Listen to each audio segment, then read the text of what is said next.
case, all those excuses ain't gonna matter, man. Kobe's ancestors don't like what's going on. We're gonna get into it, fans. What's good, fans? Thank you guys for tuning in to the Voice of the Fans podcast. Got my man Cleveland up in the Northwest. What's going on, big dog? Has the weather turned? Man, I talked to you on Sunday. You were all down. You were whimpering and you had the hoodie on. Has the weather turned for you? Have you guys cracked 80 degrees yet? Cam, we have a summertime weather. I mean, relatively speaking, I don't know if it's cracked 80 just yet, but it is supposed to be, they're predicting a 90 on Saturday and 92 on Sunday. Oh, so, look at you guys. Look at you guys. Say that. You guys don't have the humidity that's going on down here. There's a heat advisories. There's heat advisories going on today and tomorrow. Like that doesn't make the day off any better. What are you supposed to do when it's 98 degrees with the heat advisory? What are you supposed to do? I know what I'm doing. My AC works just well. It works just nice and swell. Fans, I want to thank you guys for tuning in to the Voice of the Fans podcast this week, man. With Cleveland, we got a lot to talk about this week, man. A lot has happened in the NBA since we last talked. There was some movement. Well, we were waiting for the shoe to drop, which was Paul George, and that finally dropped Sunday night, I believe it was. So we gotta break that down. I asked you. I had some what if questions for you on Sunday when we talked during our brunch hour special, but now it's happened. So we got to get into it. We're gonna get into that. Cleveland, I want to know. Not a question came up. A topic came up this week that you should have a good opinion about this, but it kind of blew my mind. I didn't necessarily agree with it. Baseball All-Star game. More specifically, the home run. What's your thoughts on the home run derby? Is keep making some changes to keep modifying the rules. Want to get your feedback on the home run derby and what that's all about. We got some WNBA to get into, Cleveland. So we're going to get into all of that, right? We're going to get into all of that. But first, like we do each and every week, we're going to kick it off with our little montage. So enjoy, fans. Am I speaking to right now? Cameron. My name is Cam Buford. Hey, it's Peter Rosenberg. I'm hanging on my man Cameron Buford. I'm a Dolphin fan. There's always room for improvement. This is a big year for Tua to prove that he's a franchise quarterback. I'm more a fan of boxing. Boxing is my main sport. All we want to see every year are the best two mothers getting in the ring and getting on. Best people to fight the best. Somehow we got away from that because guys are trying to protect their record. Think about it like this. The promoter pays the fighter. The fighter pays the manager. Okay. So the manager works for the fighter, and the fighter works for the promoter. Okay. Talk about that loyalty for a moment. I'm standing there to try to make a change. Give back to the youth, give back to my community and show them that there is hope that you can make it out. Only thing is you just got to be dedicated. You got to keep your head down and stay on this course that you're heading towards. So you are lifting weights currently?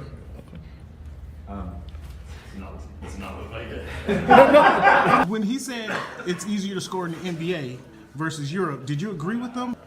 To me, it's easy to score all over the world. Can I finish? Do you want me to speak or do you want to conduct the interview and answer for me? Which one? What do you think about the type of Aaron, like I was saying before. Aaron, what has the game of baseball taught you? One of the biggest things is being humble. Can you give a message to the kids to kind of persevere through the false teachings they may be giving? Patience. Okay. Patience. As the show Voice of the Fan Oh my goodness! continues to I'm in evolve, You were adding some spice to it. it is strictly banter back and forth between myself and Cameron Buford. I enjoy all of it. The real ones know what's going on, right? Like you said, Pacific Northwest. So I think it's a big part of my game. And every time I step on the floor, I just want to represent myself. You play this game and you don't turn to win a championship, then why are you playing for? I'm happy for the Mariners. I'm happy for the whole Cam. Nobody Never mind. Go watch the tape. Go watch the tape, and then you tell me if it was all about just a system. You look like a buffoon. Go do your research. Go do your study.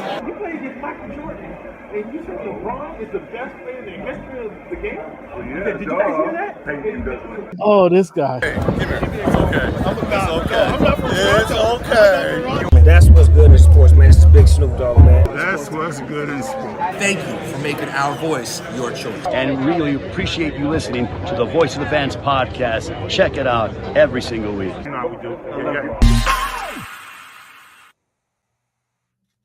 Yes, fans. What's good? How's everybody doing this week?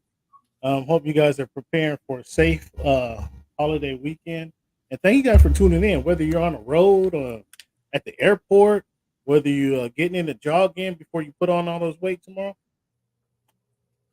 We appreciate you guys for tuning in. Also, let us know what you think. Any comments, feedback, complaints, hit us up at _voice of the fans. That's at _voice of the fans. Thank you guys for tuning in. And if you find it within if you have it, Cleveland, what they say, if you can at the baseball stadiums, if you are able to stand on both feet as we sing the Pledge of Allegiance. Well, fans, if you are able to, find a Cash App. Throw us a few dollars, man, just for giving you guys this content as consistently as we've been giving it to you. We appreciate that very much. Only if you are able to. I want to break nobody.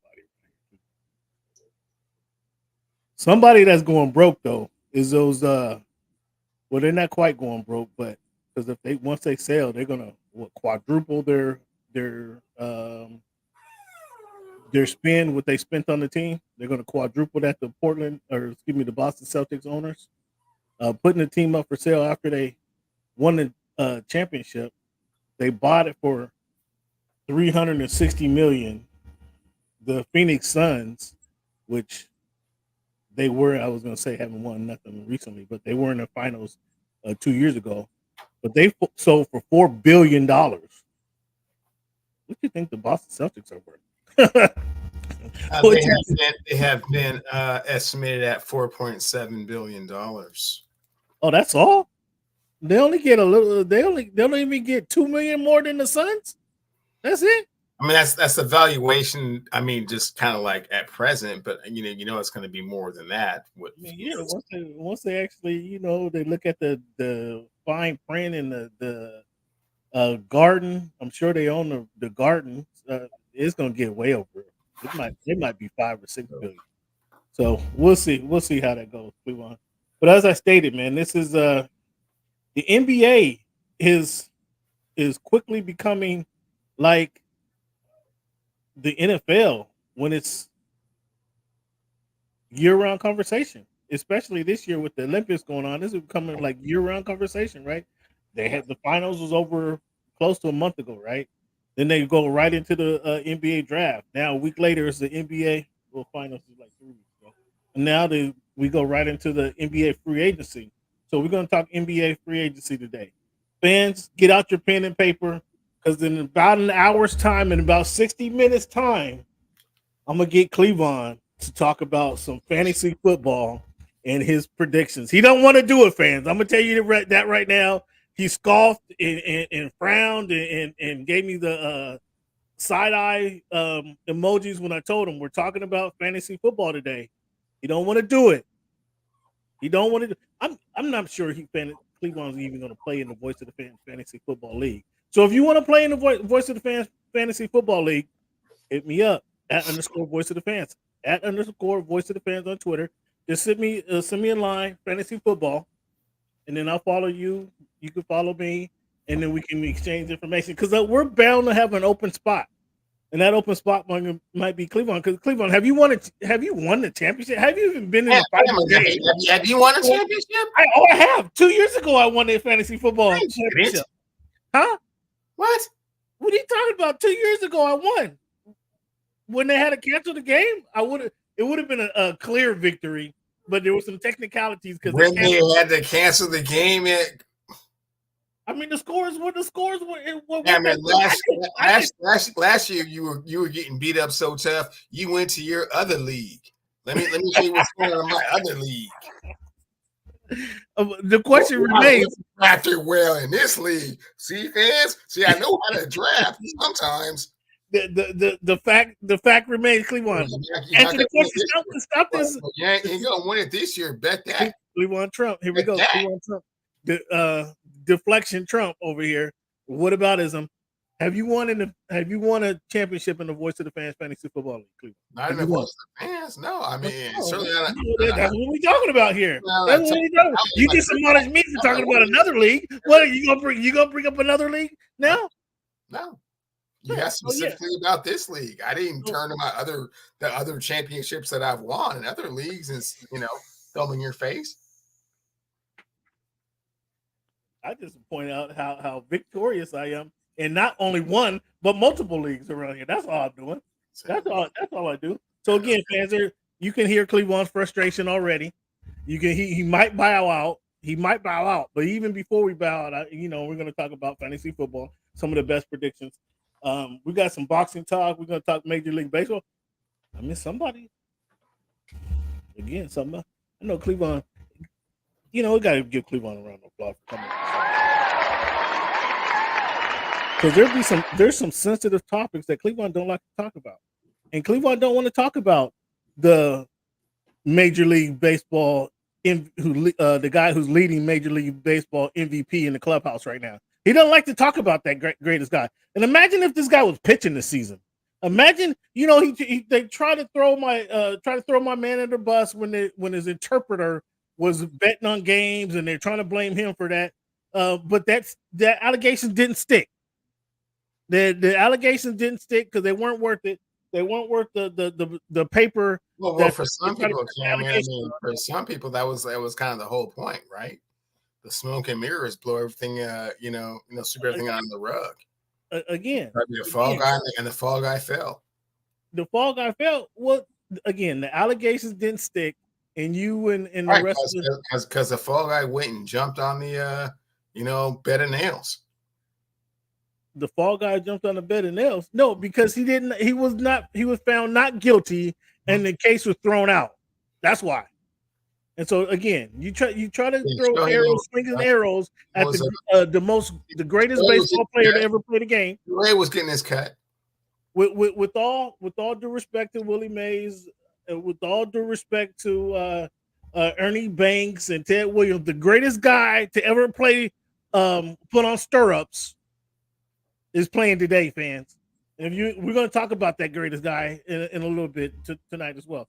But each and every week we start the show with our numbers game, Cleveland. With it being July 3rd, week 299. This is episode 299 of the Voice of the Fans podcast. With this being July 3rd, Cleveland, when you think of the number 3, anybody else come to your mind other than Dale Ellis, the sharpshooter for the Seattle Supersonics? Or Russell Wilson, the quarterback who quarterbacked the Seattle Seahawks for 9 years? 9 years without injury. Who come to your mind first, Cleveland?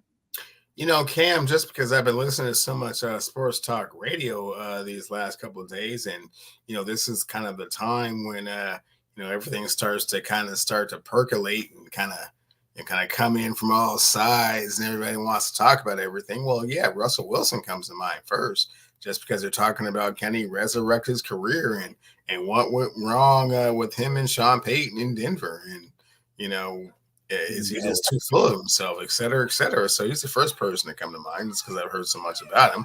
Who worth the best is probably Babe Ruth. Okay, well, Babe Ruth, I mean, he's not going to be able to make up for lost time and catch Shohei Ohtani. But we're going to talk about that a little later. When you think of the number 99, Cleveland, I mean, Jason Taylor has to be the first person to come to your mind, right? The MVP, the NFL Man of the Year, NFL Most Valuable Player. I mean, Wayne Gretzky, I guess, the great one. Just the name alone, I guess he has to be the first guy, right? So the first, again, because we're in this, kind of getting ready for football stuff, first person that comes to mind is, Warren Sapp, playing on that incredible defense over there in Tampa Bay that eventually did get to a Super Bowl. But like you said, who wore it the best is the great one. Yeah, that's been his nickname since he was 18 years old. That kind of means something, right? Yeah. So great, Camp. How often do they do this? They didn't even make him wait the 5 years. Like, what are we waiting for? Right. The day he retires the next year, you're in the Hall of Fame. Yeah, I mean they already had that room built out for him. Yeah. they built out the room while he was playing. All right, come on to the Hall of Fame and you come see what the room we built for you, Wayne, because they were stacking up all those trophies that he had. Cleveland, let's jump right into it, man. Let's jump right into it. I asked you this. I gave you some what if questions, some what if scenarios. Paul George actually signed with the Philadelphia 76ers. 4 years, $212 million. Nice. $212 million. The 76ers actually signed Tyrese Maxey, 5 years, 204. That was a good deal. Great deal, actually, for the 76ers.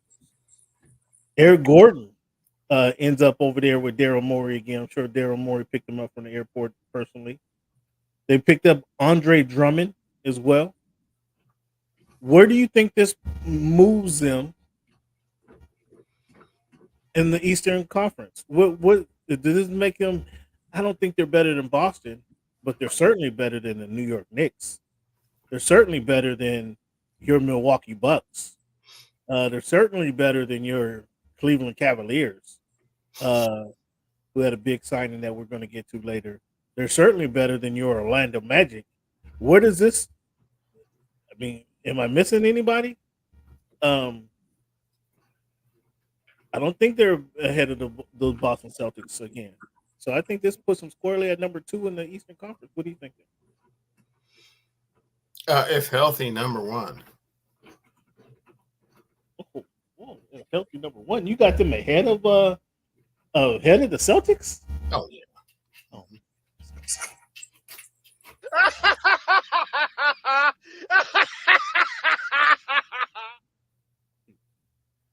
I'm not even a Boston Celtics. Oh, I forgot. You don't believe in Drew Holiday. You don't believe in Derek White. You think those are guys that just run of the mill guys that you can find anywhere, huh? Kristaps Porzingis is their 6th man, people. Al Horford, Al Horford is number 7. Their 7th guy. Is Al Horford running it back? I mean, he got his ring. I mean, NBA champion Al Horford. Why would you run it back? Really? Why wouldn't you run it back? You're the 7th guy. You go play 15 minutes a game. Okay, well, that Udonis Haslem role does have its effectiveness, and I think he's kind of drifting towards that. So you don't have the Boston Celtics repeat? You don't think the Boston Celtics can repeat? You don't even have them 3 weeks after winning the championship. You don't even have the Boston Celtics as the number 1, the best team in the Eastern Conference? No, but they absolutely can repeat. I mean, they certainly have the talent to do so, and they have signed, JT to the largest contract in the history of the National Basketball Association. So they certainly have some stability over there. And Jalen, certainly came through with what he could contribute. Drew did his thing. They re-signed Derek White for an ungodly amount of money. Really? Wow. I do? Really? Wow. But, that's what they do. And, it kind of brings me back to, the way the Celtics ownership is kind of like, yeah, this is a great time to sell. Right. I mean, well, we're locked into so much salary cap money and so like Come on, listen purgatory, to this. Listen to this. Tatum, Brown, Holiday, White, and Porzingis. When they tip off in October, they're on the hook for contract, right? Go ahead. When they tip off in October, they're due $939 million. Just those 5 guys. Mm-hmm. It's over a period of time, but That's a pretty astounding salary right there. One that we probably hadn't heard of before. But you don't have them. I'm surprised that you have them. Like I'm not a Boston Celtics fan, but they won, so at least they get. Like you try to nominate the Denver Nuggets the best team in the league, and you gave me the field going into the playoffs last season. You got to at least, just out of respect for their championship, give them the field, don't you? Or make them the best in the. Oh boy, Cam, you want to give me the field and take Boston? No, I didn't say that. Don't. I didn't know. I didn't say that. So then why are you questioning what I said? Because you won't say it. You don't believe it. No, I don't believe it. Okay. Actually, I have them the best team in the Eastern Conference. Yes, I have them. They have the 76ers right behind them. I have them behind them. I had that vaults them ahead of the Knicks. Like I say, that vaults them. What's up with your Bucks? What are your Bucks doing? Are they relying on the coaching to be better next season? Are they relying on health? Dame said he didn't practice. They're relying on health to be better. Oh, not the coaching. Not the coaching. No. Did you hear Dame said he didn't touch a basketball all off season, thinking that he was going to be traded, and so Miami kind of dodged a bullet there by not trading for Dame because he came in. The fat and out of shape is not appropriate, but he came in out of shape if anything. You surprised by that? I was kind of surprised when I heard that. No, because a lot of times, cats don't pick up a basketball. They play 82 games and then playoff games. Man. But they gotta do some wrap up before the season starts. Not everybody has, mama mentality, man. Like it just starts like 2 days after, the championship, and we just, right back. It's not like let's not get it twisted. It's not like he was playing deep into the playoff with Portland the year before. He was coming on. He had a nice summer, and that's one thing he was talking about. It's strange to be off. Mother's Day? He usually don't have Mother's Day off. He's usually playing. But yeah, he had a full off season. But what do you think, Daryl Morey? What do you think of Daryl Morey kind of pulling one over the Clippers' eyes? He trades Harden to the Clippers. Harden wanted to re-sign with Philly, remember? And then he said, "Oh, I will never play for that organization ever." Blah blah blah. They lied to him. He was thinking he was going to get a contract extension with the 76ers. They traded him to the Clippers, and essentially they gave Paul George that money that they would have gave Harden last year, or they could have gave Harden last year. What's your thoughts on that scenario? Well, after listening to Chris Paul, Daryl Morey consistently is not true to his word. So the fact that he was able to finagle that deal, not surprising. He just, talks out of both sides of his mouth. And then, when it's convenient for him, he goes out and does something completely, totally different.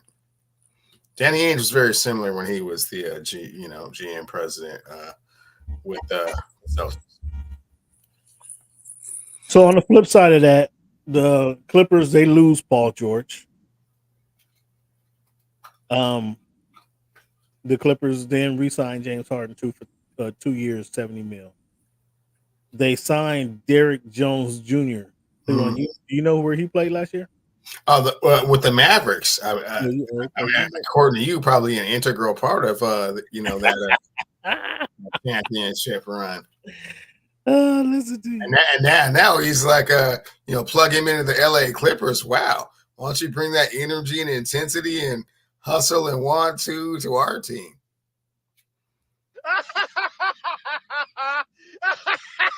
I'm gonna give you a thorough breakdown of what I think of their signings after Paul George, but they got Kevin Porter Jr. Mm-hmm. Get him a revival opportunity. He has a good coach now, somebody that should be able to give him be a mentor to him. Before, where was he? He was in Houston before. Before that. He may got there. Where was he at before there? Cleveland or somewhere? Cleveland, yeah. Was he? I don't think it was Cleveland. Where was he? It was in Cleveland. He was a malcontent there. That's why they traded him to Houston. I mean, come with the Cavaliers, they were going nowhere, man. Come on. Okay. Okay. Well, go do your research, go do your studying, find out a little bit more about how that whole Kevin Porter Jr. thing went down. Both times. So are you now? Oh, so now you want to shit on Kevin Porter? You got no love for the 206, do you? Tell the truth, man. I got much love. I got he was in Cleveland for the 1 year. He's from right down the street from your house. He went to high school right down the street from where you are right now. Sure did. But then you don't remember what happened at Cleveland, and you don't remember what happened in Houston. So when you do your research and your studying, come back to me about. You play with two stinking teams. They're not. They're neither one of those. It wasn't the stinking teams that got him run out of town both times. It was him. But hey, man, maybe Ballmer, who is now richer than the founder of Microsoft, can change that around for him. Or maybe the time away from basketball will refocus. Like, what's the word you like to say? This is what this week was. What you like? What you've been asking for? Now everything got to recalibrate in the NBA before you can make some predictions. Maybe this time away from basketball recalibrated for himself. Okay, and now senses right. And I mean, he got Kawhi Leonard. He got Kawhi Leonard to mold and guide him now. He has Ty Lue to work with him now. He has Nick Batum. They're bringing Nick Batum back. They're bringing the fan favorite Nick Batum back. So hilarious, Cam. You said he has Kawhi Leonard to mold and guide him. You don't think Kawhi Leonard could be a good mentor for the young man? When has Kawhi Leonard been a mold and guider of talent in the NBA? Like never. Well, okay. So to be honest, fans, and I hate to kind of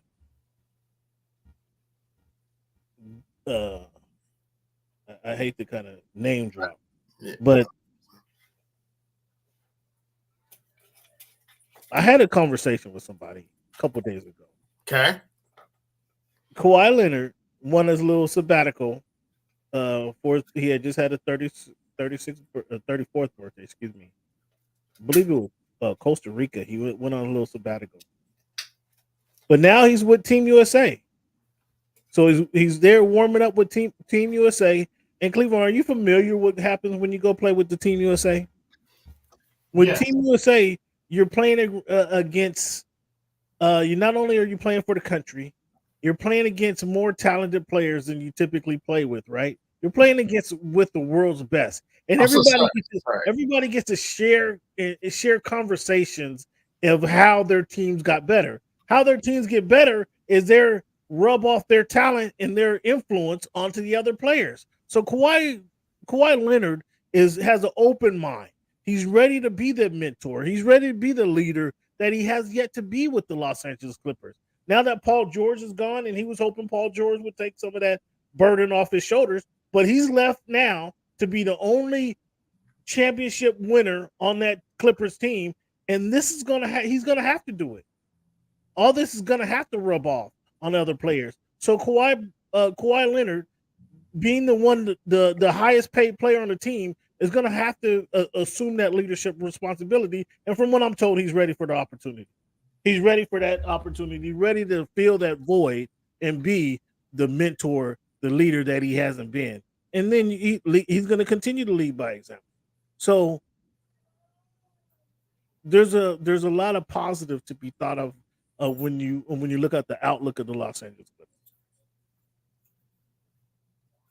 And you look so surprised. Why? Because that's not what Kawhi does, and you know that's not what Kawhi does. And whoever your sources are, they lie to you, man. Kawhi just plays hoop, man. Kawhi is looking. Kawhi is looking to erase that theory that all you outsiders have on him.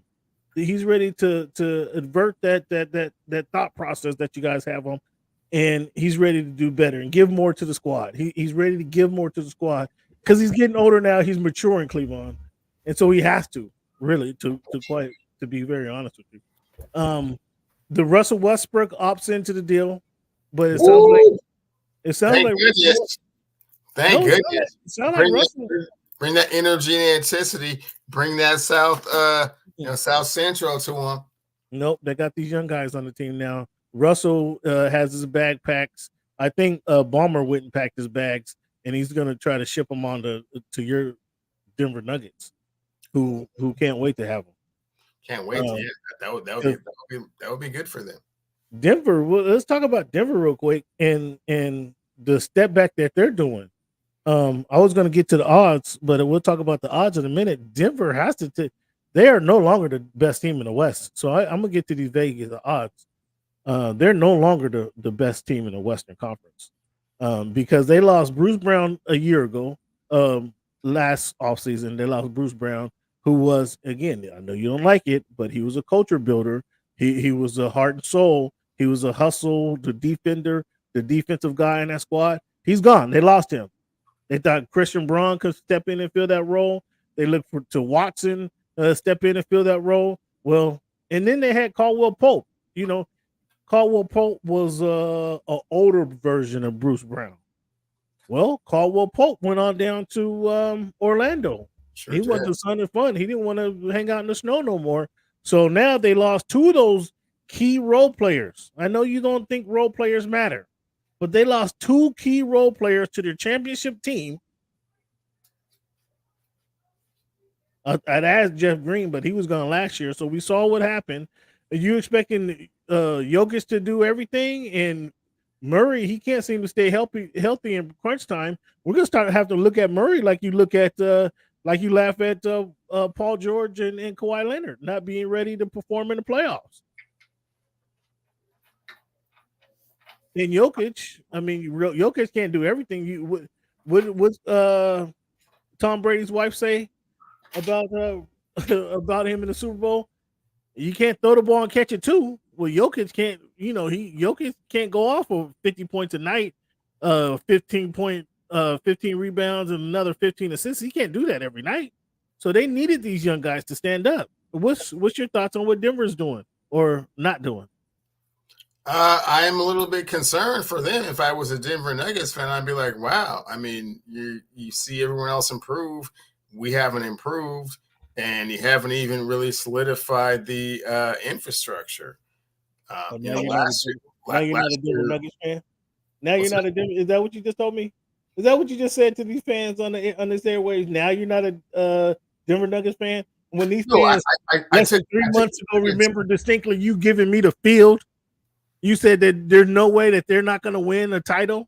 You gave me the whole Western Conference. Look, see, now he's going to start blaming stuff on Kobe. Now you're going to start blaming stuff on Kobe. That's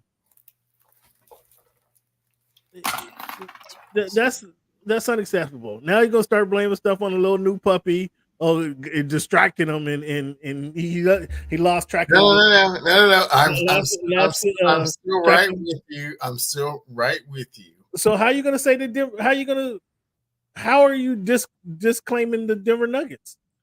Or you want to talk about your Lakers? You want to talk? Are you're Laker fans? We'll start with the Nuggets. We'll start with the Nuggets. They didn't get better. You saw what they did in the second round of the Western Conference playoffs. They didn't come up like they were supposed to. They let the Minnesota Timberwolves just really take it to them. Punk them. Minnesota's only getting better. We talked about what Minnesota's doing. The distractions that they had, either they have fixed them or they haven't. And some of those, some of those notes are coming due. Jamal Murray's notes coming due. Michael Porter Jr., his note's not coming due, but hey, man, hopefully, do you trade him? Is he on the blocks? Michael Porter Jr.? Yeah. You don't consider trading him? I would never have given him all that money, considering his injury history. He was good. He didn't. Once he got healthy, he just had to get the back right. He just had to get his back right. That was it. It took him a couple years. Back right. And come on, that's like Steph Curry. It took Steph Curry like 3 years to get his ankle right. And then he broke it again. So that was like 4 years before. you even saw the best of Steph, or you even saw what Steph could be. So, but Michael Porter Jr., I would not have given him all that money. They did. So they committed to him. He was an integral part of winning the championship last year. This year, he had a bunch of off-the-field distractions, a bunch. I mean, it wasn't really his, but you know, it's kind of, would you say, by association. You know, he had some things to consider and think about, right? And questions to answer. Well, Denver have taken a step back. Again, with what the Western Conference is doing, Denver is taking a step back. And so we'll continue talking about the top teams of the Western Conference when we talk about the Dallas Mavericks signed Klay Thompson. Now, this is interesting. How do you think Klay is going to fit with Dallas? Fit great. Why is that? Catch and shoot. That's what they were missing. They were missing someone else that could score, and some of the other players that you were mentioning that you were kind of trying to plug into that. The others, if you will. Klay Thompson's not another. He's a 4-time NBA champion, a basketball god, one of the top 5 greatest shooters in the history of the National Basketball Association. So that's different than the PJ Washingtons and Tim Hardaway Jr.'s and some of the cats that you kind of like to, put a lot of shine on. We'll just go get Klay. Oh, he loves that. He loves it. He loves that. Oh my goodness! You sound like you were waiting on it. You knew that I was gonna bring that up. Sound like you were waiting to talk about. Well, I didn't know what direction you were going. I was just saying, this is a better move. Yeah, to bring in a 4-time NBA champion, one of the top 5 greatest shooters in the history of basketball. So we're gonna talk about we'll get to whether Golden State did Klay wrong by giving Jordan Poole $100 million contract, by giving Draymond Green $100 million contract. Klay was sitting back and didn't say nothing. He was riding his boat to work every day, just hitting up the Bay. You can easily find Klay Thompson on any sunny day in the Bay Area, cruising around the Bay. The owner takes him out for a round of golf and then refuses to talk contract with him, refuses to talk about the deal. So they don't give Klay the money that he's looking for. And we can talk, a little later about how they mistreated Klay Thompson. But Klay Thompson had options. He could have went to Orlando, took the little chump change that Orlando was offering. He could have went to Southern California, where his dad is analyst for the Los Angeles Lakers every game. Being from LA, born in LA anyway, he could have went back home, if you will, and played with Anthony Davis, Rui Hachimura, played with Austin Reeves, and that new guy, the rookie, Dalton Connect. He could have groomed Dalton Connect. He could have played with that other rookie who just got that $7 million contract, Bronny James. But why did he say no, Cleveland? Why do you think he said no? That's not the move. Comes down to state income tax, from what I heard. Oh, you think that's it? State income tax? You think that's the reason? Or that's what you're gonna ride with? You're not gonna ride with you're not gonna tell it like it is. The other guy makes all the decisions on the team. Bronny's dad makes all the decisions on the team. Getting coach fired. He got his podcast hosted job. He's running the team over there. And ain't no telling, Klay might be out of a job by Christmas time. The way how erratic this guy is. You think he just wanted the stability of Luka and Kyrie? Listen to that. We're talking about we're talking about the stability of Kyrie Irving and Luka Doncic versus that other guy in LA, Anthony Davis, and Bronny's dad. No, it was state income tax. Came down to state income tax, can make more. Have to get as much back. Well, come on. Have you been to Dallas? I have been to Dallas, yeah. And I know you were just in Southern California a couple months ago. What city would you rather live in, Cleveland? Oh, I rather live in LA. I mean, you know. Yeah. So what are you talking about? State income tax. We're talking about billions. These guys are making I'm not making tens of millions of dollars that I have to split or not split. He's been living in California. He just lived from Northern California to Southern California. Okay, so understand what the taxes like. So he fully understands exactly that, which is why he made the decision to, decided he was tired of taking that split. It's a heavy split. You don't think it had nothing to do with playing with Bronny's dad? Well, Michael Thompson, Klay Thompson's father, was as disappointed as I was that he didn't sign with the Lakers. So no, Michael Thompson, he don't care actually. If you know Michael, he did. I don't know how many stories I've seen about how disappointed he was that his son is not a Laker right now. They had conversations. They went out to brunch. They went out to breakfast. Let's think through this, clearly from beginning to end. Like, what do you want to do, man? And he was flabbergasted that he decided to go to Dallas with a Cuban in them. Well, who's closer to a championship? The team that was just in the NBA championship, or the team that won that phony championship? What? Oh, with Klay Thompson, I believe the Lakers would have been closer to an NBA championship than. But they don't have Klay. Now, so Klay wasn't working on the contingency plan. Wasn't working on what if. Very similar when Deion Sanders went to the 49ers. I mean, were they better than the Dallas Cowboys? I don't know. But, with Deion, yeah, for sure. But then once Deion went to the Cowboys, I mean, it was like, yeah, okay, well, just swung right back. We all know why Klay went to play with the Mavericks. And I don't think much of it had to do with the state income tax. State tax. So I asked Cleavon, again, fans, if you follow the show, thank you guys for following the show. I asked Cleavon in November. I asked Cleavon in December. I asked Cleavon still in January, February, and March. Do you believe in the Oklahoma City Thunder? Cleavon, and what did you tell me every? It seemed like every month of the NBA season, I asked you that question. What did you tell me, sir? No. Okay. They just went on to win the Western Conference, fans. Now that they signed, they were lacking a couple. During the regular season, fans is what he's saying. He tried to leave that part up. They did won the Western Conference. They had the best record in the Western Conference in the regular season. Okay. They were not in the NBA. They were the number one seed going into the playoffs. So sorry, they were not in the NBA Finals representing the Western Conference, right? They were the number one seed going into the playoffs. It's a yes or no question. Yeah, it's excellent. Were they the number one seed going into the NBA playoffs? Were they the number one seed? And what's that get you, Cam? Second round.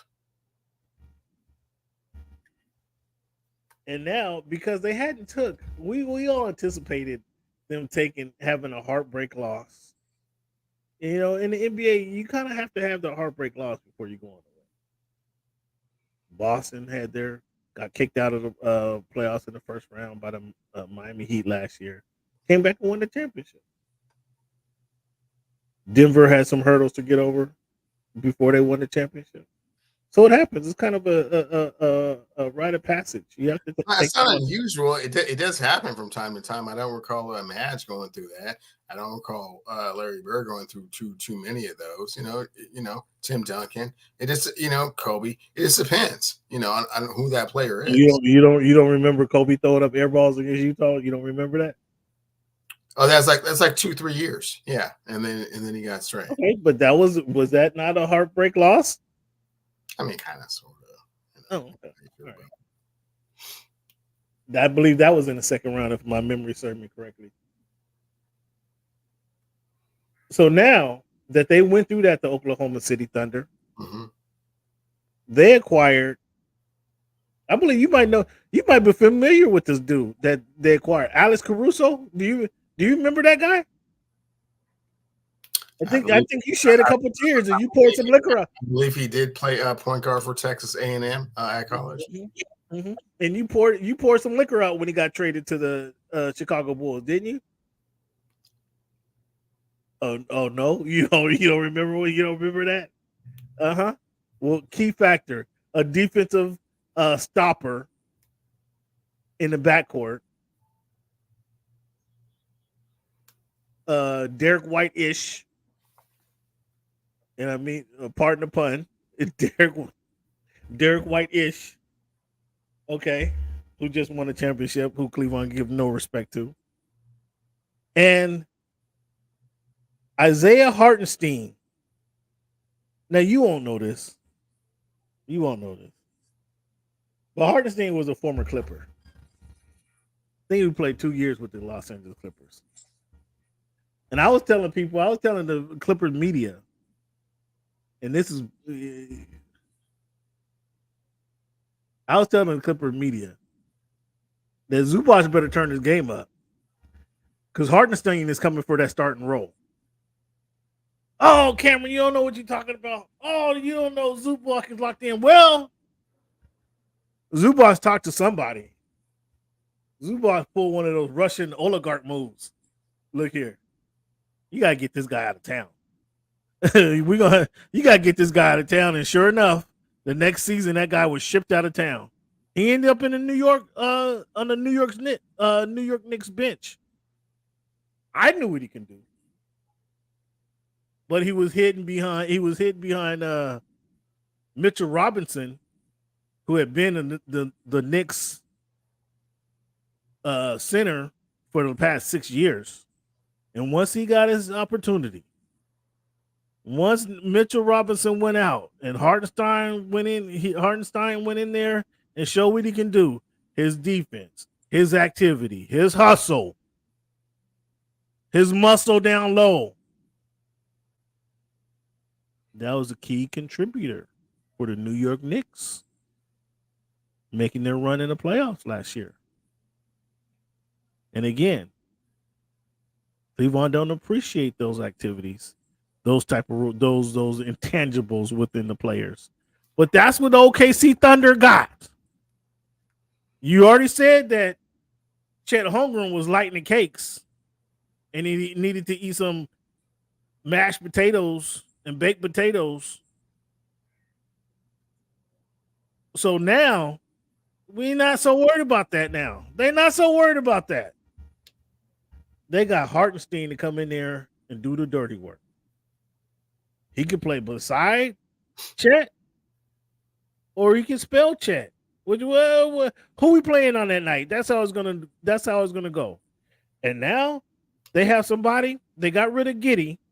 They sent Giddey in his he had little issues that he had in the locker room, and he had his off court issues. They shit that to somebody else. Let that be somebody else's problem. I'm not sure Chicago's the right place for him, but in Chicago, I mean, they have experience dealing with that type of situation. So unfortunately, they have that experience. The city of Chicago does. So that's their problem now. But the replacement they got, Cleveland, they couldn't have got a better replacement for Giddey in OKC. Could they have picked a better center? I mean, the only better center they could have got was the 2001 Shaq, right? I mean, what better center could they have got? Yeah, I mean, come on, man. Cut that out, man. I'm just saying, what better center? What else? You're building up Hartenstein to be something. Come on, man. Cut that out. Compared him with Shaq. It's terrible. Take that back. No, I'm saying I didn't call him Shaq. I'm saying the only other replacement. Okay, what a 1995 Hakeem Olajuwon. He's not better than the Joker. I mean, I don't even think he's better than DeAndre Ayton. Okay, so cut that out. Good pickup. Will it get you to the NBA? I think where you're trying to like go like in a real circular kind of way, will they just get them to the NBA Finals? The answer is no. Still no confidence in these guys, huh? They might get to a Western Conference Finals, and they'll run out of gas, they'll run out of steam. They'll run out of steam, he says. You have no confidence in what these guys will do, and that's shame on you. Woj tunes in. Woj joining the show. What's up, Woj? What? We need confirmation on this one. The Sacramento? What? Yeah. Because you was hoping he was going down south, huh? You was hoping he was going to show up. He's supposed to come back home. Apparently, he got lost on the way. Is what? Hold up. Did he get lost on the way back home? Huh? Did he get lost on the way back home? Is that what happened? No, he don't want to go there. No, I don't know if I'm buying that one. Good one, Woj. Okay. Woj got me because I'm searching for it right now. I don't see that one. Woj got me looking at I don't see that one, Woj. Good one. Yeah, okay. Isaiah Hartenstein shows up in OKC. I mean, that's Cleveland. They got two pieces that they really needed. They needed somebody alongside Chet Holmgren. They needed somebody in the backcourt that can take the ball out of Shai Gilgeous-Alexander's hands. I mean, Shai is great. Don't get me wrong. Shai is great. He was an MVP. He was MVP caliber last season. But if he doesn't have to bring the ball up every time, and he has a legitimate guard, him and Jalen Williams has somebody else that can get them the ball in nice situations. Cleveland, what else do they need? What else did the OKC as a basketball fan? What do you like to call yourself? The knower of all things sports or some crap like that? Self-proclaimed expert on all things sports related. Self-proclaimed fans. You guys, that's a key word right there. Self-proclaimed.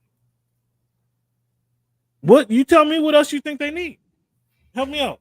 Just a better player. As that third option. Hartenstein's gonna bring his hard hat. He's gonna bring his lunch pail, man. He's gonna. So you don't like Jalen Williams? You don't like Jalen Williams? He's gonna box out. He's gonna set screens. He's gonna get rebounds. He's gonna block some shots. He's gonna dive on the floor occasionally. But they need like one more star, and they don't have it. So you're not a fan of Jalen Williams? Either one of them. Is he a star or? And what are you expecting to be? You want to be specific because they got two Jalen Williams over there. Both of them are putting in work, but they got two of them. You're not a fan of either one of them? I mean, they're your kind of guys. You know what I'm saying? They're Cam kind of guys. I need a star. All right. Don't bet against him next year. Don't you bet against him. Chris Paul signs 1-year deal with the San Antonio Spurs. What's your thoughts on that one? I like that one. I like Chris Paul signing with the Spurs. He's gonna coach up. He's gonna coach up anybody in the backcourt. He's gonna coach the whole team up, actually. Wemby's gonna get more lobs. Wemby might find the actual, I don't want to say a post-up game, but a go-to move. Like, we know the kid can shoot three-pointers. We know he can shoot jumpers. We know he has spin moves. He can hit you with the sham God. He has handles like that. He's working with your boy Jay Crossover to do some incredible things on the court. But we know he has a total package. But with Chris Paul on the team, the lob shots is going to be there. He's just going to take the next step up. He's going to take the next step with Chris Paul on the team. And then Chris Paul is going to be able to coach up Castle. Chris Paul is going to, I still think they should have kept Dillingham, and even give Chris Paul another mentee. He's going to coach up Vasil. Now Vasil won't be so wild on the floor. Vasil's going to he's going to get the ball and take his best shots when he gets the ball. I think Chris Paul's going to be a big help now, whether he's there a year, maybe 2 years. He's going to get these guys in the right situations playing legitimate NBA basketball. Are they good enough to win anything? I'm not saying Chris Paul's getting them to the Western Conference Finals, He may get them to the in-season tournament, not in-season tournament, the play-in tournament, but that's going to be a step up. It's still not their peak, but he's going to be having play good basketball. What's your thoughts on Chris Paul? Well, I'm glad your guy Chris Paul has stopped ring chasing and understands that that's probably not going to be his destiny for his NBA basketball career, and that's unfortunate because a lot of people think he's a really great point guard. But now he is put on the the Yoda hoodie and has embraced this. I'm just going to teach these young Jedis how to do things the correct way. I got Sensei, Pop, your guy, kind of, leading the way as well. So it's going to be a great thing. Didn't have to pay him too much.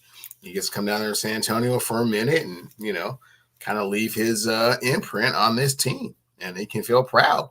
If they ever, come upon a championship, he was an integral part of, laying the foundation for that. So good move.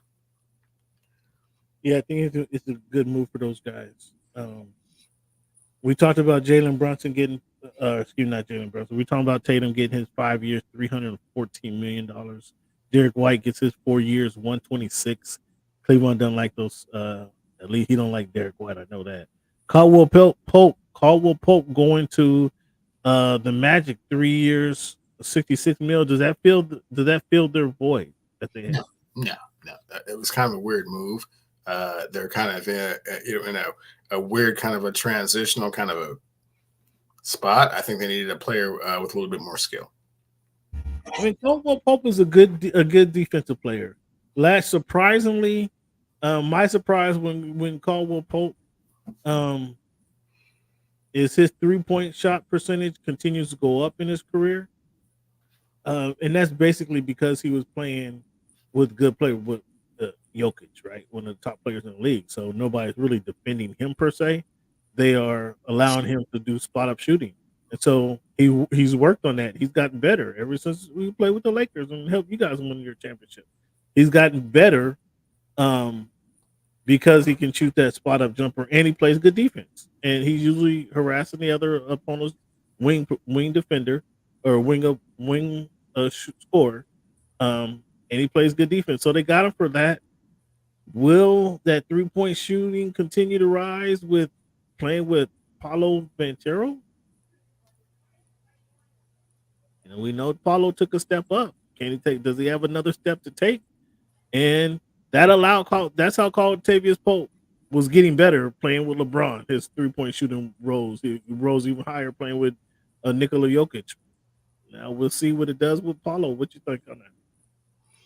Yeah, when you start your conversation out where he's a great defensive player and plays great defense on the perimeter, is that not what he does? Does he not do that? Right, but that's like not the impact that necessarily you're looking for a team that's like the next step, and certainly not at that salary. It's kind of high, so just saying. No, in today's age, that's 22 a year. That's not that. So, yeah. That's not that high. Today's he's not gonna start. He's a champion. Who's gonna start? He better start. Well, he's a champion. Okay, well, we'll see. Donovan Mitchell, 3 years, 150 is high. I think he's going to be on the trade blocks. I think that's high. James Wiseman, welcome back to the NBA. James Wiseman, he signed with the your guy. Just give him some time. Give him some mentors. Is that what he needs? Hey, I bet the Warriors want James Wiseman today. I bet they needed him today. Number 2 pick. Oh, yeah, they're mad. Kate Cunningham, Pistons sign. I mean, I guess you have to pay somebody, right? 5 years, $226. Yeah. Woo. They have to continue with the experiment. If they don't have Cade, I mean, there's just there's nothing there. Tobias Harris, get him 2 years, 52 mil. Yeah, say that. There's that better leadership that you talking about, Cam. Get them cats in there and show them how to be pros. I mean, Tobias is a great person. He's a great individual. Nothing against Tobias. Tobias as the individual on a basketball court, though. Tobias is trash. He was All-Star 2 years ago. Huh? He was an All-Star 2 years ago. That's how bad the Eastern Conference was. I mean, All-Star is not trash. You call them trash. Okay. That's how weak the Eastern Conference was. So Tobias makes an All-Star team. Come on. That's how. Enough said.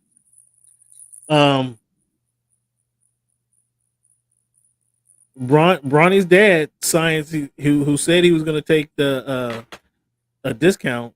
He ends up signing because nobody wants to go play with him. He signed 2-year deal, $52 million. 2 years. 104. Huh? 104. 52 million a year. What? I'm assuming you like that. You're totally okay with that. No, I mean, I blamed DeMar DeRozan for that contract. It was days and days and days of like, hey man, what's going on here? And he was just humming and hawing and not really, being committed to it. So LeBron's like, all right, well, I'll just take all my cheese then. I was going to leave some here for you. You coming through, and you just, never return the call. So. It has to be real creative to get DeMar there at this point, and maybe they just can't get that creative. He left enough for Bronny though. Bronny, the number 55 pick, gets $7.9 million. To put that in perspective, Cleveland, Nikola Jokic got like 6.2. But that was like 5 years ago. The salary cap's increased. What's your thoughts when you heard your guy JJ King Douchery himself saying Bronny earned his role on the team? I felt that was certainly protocol. I mean, everyone is saying that was a protocol. He read the script Rich Paul gave him. That's a good one. He was right on script. Huh? Oh, I love it. I love it. So now Scott Brooks and Nate McMillan also signed on to aid JJ Redick on the sideline there. Does this, when you see that clip, when you tell us, you tell the fans, I like Nate McMillan. I thought he was a great coach. Great coach. I thought he was a very solid coach. Scott Brooks. I thought Scott Brooks was over his head when he had Russell Wilson and Russell Westbrook and Kevin Durant, the young pups at their prime, and James Harden on the bench. I thought he was a little over his skis there. Now, though, on the sideline, coaching up these Lakers, coaching up JJ Redick and the Lakers, is JJ Redick, does this make JJ Redick just the kind of the PR person for the Lakers? Figurehead is what you're looking for, Cameron. Figurehead is what you're looking for. Yeah, go out there and do the press conferences, with the clean cut, Duke resume. Yeah, man. Go out there and, tell those guys what they want to hear and, do all the fancy, cool engagements and, that kind of thing. But the actual coaching, thank goodness they actually have real coaches now. So, yeah, no. Scotty Brooks and Nate. Scotty Brooks and Nate Cassell's on that squad as well, right? I didn't hear Cassell. I believe Cassell and someone else pretty prominent on that squad. Cassell didn't go for that. I'm pretty sure he's on the squad, man. Double check that. Cassell didn't go for that. He did. I hope he didn't go for that. There. Oh yeah. So it's all about the squad. Yeah. JJ can tell you what he wants. And that's cool. Yeah, man. No, that didn't help. That didn't happen. I can't believe it. I can't believe he went with that. It's a real thing. No, that ain't a thing. Wow, so now you're making me look it up. Why are you making me look it up, man? Because that didn't happen. No, that didn't happen. Probably should have happened. He probably should have been the head coach. But that didn't happen. Buddy Hield to the Warriors. How you like that idea? Love it. I think that would be a good fit too, man. I was not a huge Buddy Hield fan when he was at Oklahoma. No, I love it because they're about to see the difference between Klay Thompson and Buddy Hield shooting the basketball. Buddy Hield for his career is over 40%. I know, and he's got a 3-point contest title underneath his belt. But when you swing the ball around and around and around, and you swing it to Buddy Hield, ooh, wow. Listen to you. Boy, you taking shots? You taking shots, man. You don't think that's a good fit? I bet you would have signed up for him. Nah. No? Nah. I mean, since Oklahoma, he's just been a volume shooter. I mean, like, yeah, if you shoot the ball enough, you're a good enough shooter. And like you say, you know, he has a 3-point contest title underneath his belt, which is kind of weird. I was watching that. It's like, this is like the best you've ever shot in your life. My God, I've never seen you shoot like this. But if you're dependent on it, like Klay's replacement is Buddy Hield, I mean, just say that 3 times in the mirror. See how that feels. Oh, this guy. He shot in 6 seasons at Sacramento over 40%. 3 seasons in Indiana over 40%. He did not shoot over 40% for the Pelicans or the Sixers, which he didn't play a full season with. 40% from deep. So that says, I mean, whatever you want to say, that's 10 years right there, history of him shooting over 40%. You don't like that, huh? Yeah, interesting. So Cleveland, what are the odds? You're a gambler. You like to you stay in tune with Vegas. Who's the favorite to win the NBA championship next season? The Boston Celtics. Your Denver Nuggets are at plus 800. Should I go bet that? Should I put some money down on that tomorrow? Plus 800 to win the championship? Depends. I would kind of wait to see how things go with Aaron Gordon and Jamal Murray first before doing that. But if those guys come back, and now that Jonte has got to plead guilty to all that stuff, and I don't know what the other little brother, what he's gonna have to plead guilty to, but once that kind of gets out the way, and Mike can kind of clear his head a little bit, and Joker kind of realizes, I don't like not being the champ. Oh, that's up to Joker. Oh yeah, it's. I mean, it starts and ends with the Joker, right? But I mean, if there's no Jamal Murray and there's no Aaron Gordon, then yeah, it's weird. Oh, whoa! Hold up! How you throw Aaron Gordon into the mix? Because that's where the success of the team came from. The success of the team came from everyone being in their proper slot, which is Joker 1, man, ain't this something? Jamal Murray 2, Porter Jr. 3, Aaron Gordon 4. But you above all else would tell anybody that will listen to you, and don't listen to him, fans, because he's not right. But Cleveland will try to tell you that he's right, that guys like Aaron Gordon, who just play defense and bring toughness and that type of thing to the. What'd you just say about Caldwell Pope? Well, if you starting with defense and toughness, let's see how far that gets you. So, right, it depends on what you want. Contavious Caldwell Pope's. You just started with Aaron Gordon. He's not. He only has to be your 4th best player. He was number 4 pick in the draft. Orlando thought they could build a franchise around him. How wrong they were about that. And once they realized that, they let him go to a team that didn't need him to be all of those things. I don't need 20 and 10 from you. I need 15 and 7. I need 14 and 8. I need to consistently kind of rebound, block shots, and be a presence in the post. Nobody's buying what you're saying. You just told on yourself. I know you don't want to see it and you disagree, but you just told on yourself.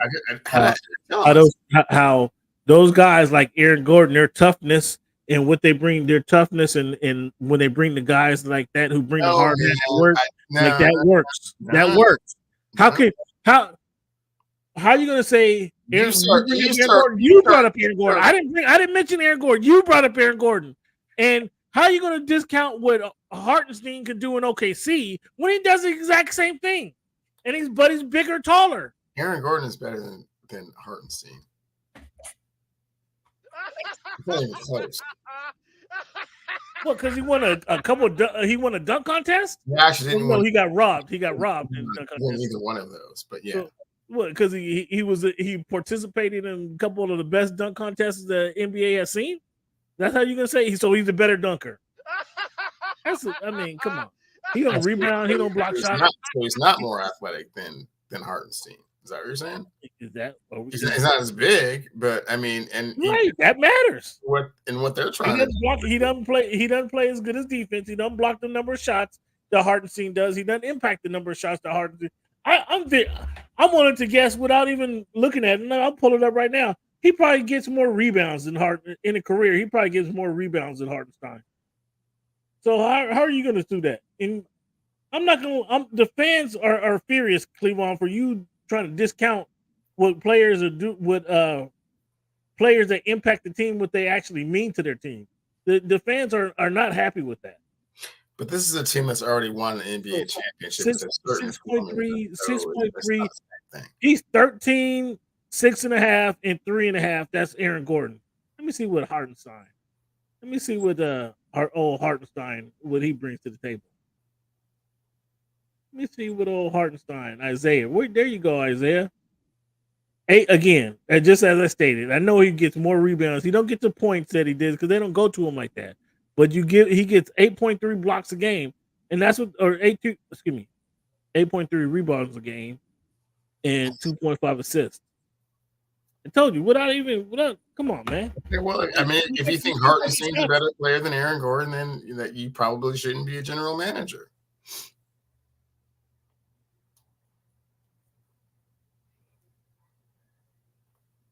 Denver is at. I can't believe these Vegas odds. Denver is at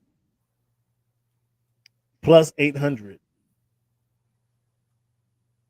in the second best to win the NBA Finals. The Philadelphia 76ers and the OKC Thunder are plus 850, and then at plus 950 is the Minnesota Timberwolves. You agree with those lines? Yeah, spot on. Denver's not better than OKC. They're not better than OKC. They might not be better than Minnesota. Well, last year they weren't. We'll see what happens this next year. They might not be better with these guys, man. Depending with these changes,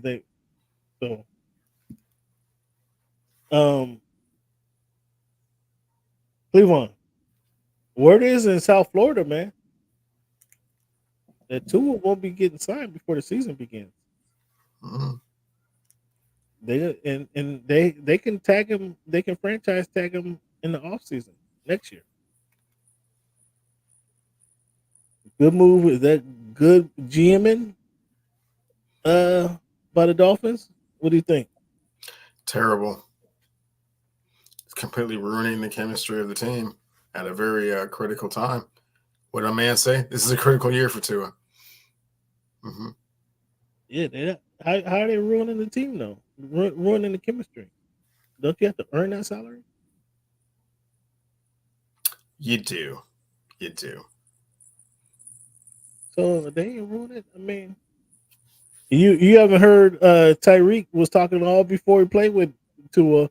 Oh, he's the most accurate quarterback in the league and all I've seen and blah blah blah. You ain't heard that since he's been catching passes from Tua, have you? Of course you have. I mean, Tyreek's always going to back his dude. No, you ain't heard him say what he was saying before. You ain't heard none of that. The bigger question is though, Tua, at least they can franchise tag. They still have windows, so that gives them an extra year before they can re-sign him. Right? Dak, they can't franchise Dak no more. Do you advise Dak not to show up for training camp? No, go ahead and show up. Well, what does Dak expect? What do you expect from the Cowboys this year? Are they Super Bowl contenders? Of course. Of course? Come on, they haven't done anything to get better this offseason. They ain't picked up no Worse. player. If they run that team back, I mean, you know, Who was their running back last year? They number 20 is on the bench. Pollard. Pollard is not there no more. Pollard was allowed to leave. So they don't have a running back. They brought Zeke back. Zeke ain't that guy. They still have to sign your receiver, the receiver. CD. So I mean they haven't paid him. So they haven't got better. They haven't brought in. Oh, they signed Griffin. And what did you tell me last week? You saw Griffin play in college when you were in college. So that's true. So I do have a hypothesis on this, Cam, and I hate to do this, fans, but real quick, I'll be right back. You need to take care of something for Cope. I'll be right back. We need the fans who need to hear what you got to say about this. See, I told you he's gonna run away, fans. He don't want to deal with. He can't deal with the heat. He can't deal with the heat. So when we start talking about the Dolphins and Tua, he don't want to be part of it. But fans, why don't you think the Cowboys have signed Dak Prescott? Is Dak Prescott? Is he due? Has he earned a new contract with the Cowboys? I mean, I don't have the Cowboys doing much in the Eastern Conference or in the NFC East. In fact, if I look at the NFC East, the Cowboys are going to finish well. The Giants stink. The Commanders starting a rookie quarterback. The Eagles, they got Saquon, and they're pissed off for not making the Super Bowl, so they're going to win their division. That's going to be the first division winner, back-to-back division winner in years. So the Cowboys kind of by default are going to fall into second place in that conference, just by default. If they luck up and beat the Eagles once, they're going to play them twice. If they luck up and beat them one time, then that's going to kind of change their trajectory during the season. But by no means, going into the season, should we pencil the Dallas Cowboys in as a playoff team? Because they're going to be battling for second place in their division. And who else are they going to be battling? The Rams for a playoff spot. So the 49ers are going to win that division. The Lions and the Packers. Well, yeah, the Lions and Packers are competing for number one division in the NFC North. So they're going to be competing with the Chicago Bears for a playoff spot. The Falcons kind of by default. The Panthers starting another Bryce Young coming off of another it's going to be his second year, but he's still playing like a rookie. The Saints, Derek Carr is overrated. And the Buccaneers, who's the Buccaneers quarterback? Baker Mayfield?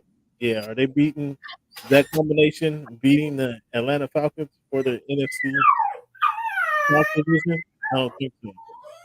So the Cowboys, by default, are going to be in playoff contention. They're going to be competing with the Rams and the Bears. So I gave you the Eagles, the Niners, the Lions, the Falcons winning their division. Each of those guys get in. There's going to be the Cowboys and the Rams and the Bears fighting for. So sorry, I kind of heard a little bit of Cam talking about me and my opinion, and so sorry I had to tend to cope. Fans, I apologize. Yeah, just talking about how you run it from. But back to the matter at hand here. I mean, the Cowboys were pretty good last year, right? I was just telling the fans, this is how I have the NFC breaking down. I have the Cowboys by default competing for a playoff position with the Lions, the Eagles, the Niners, the Lions, and the Packers. Eagles, the Niners, the Lions, and the Falcons each are going to win their division. The Packers, the Bears, the Rams, and the Cowboys are going to be competing for. There's 4 teams competing for one playoff spot. Because they're with the expansion, right? 8 teams is it 7 or 8 make the playoffs? 7. The top 1 gets the bye. So I gave you 8 teams. So then the Cowboys, the Rams, the Packers, and the Bears are going to be competing for 2 spots. I just broke that down. The Giants and Commanders. The Giants ain't ready. The Commanders starting a rookie quarterback. The Seahawks, if Geno can turn things around. I mean, how Geno looking up there? Are they ready for compete for a playoff? Thinking about how Geno throws like this incredibly nice ball, and I'm just like, man, I'm not feeling it. You don't want to believe it, but Geno. But Grubb's offense that we're implementing, everybody has nothing but good things to say about that. Well, that's who's leading that offense, though, sir. As at present, it's Geno Smith, but I mean, Sam Howell's not too far away. Okay, the Lions win that division. Packers and Bears are going to be competing for one of those spots there.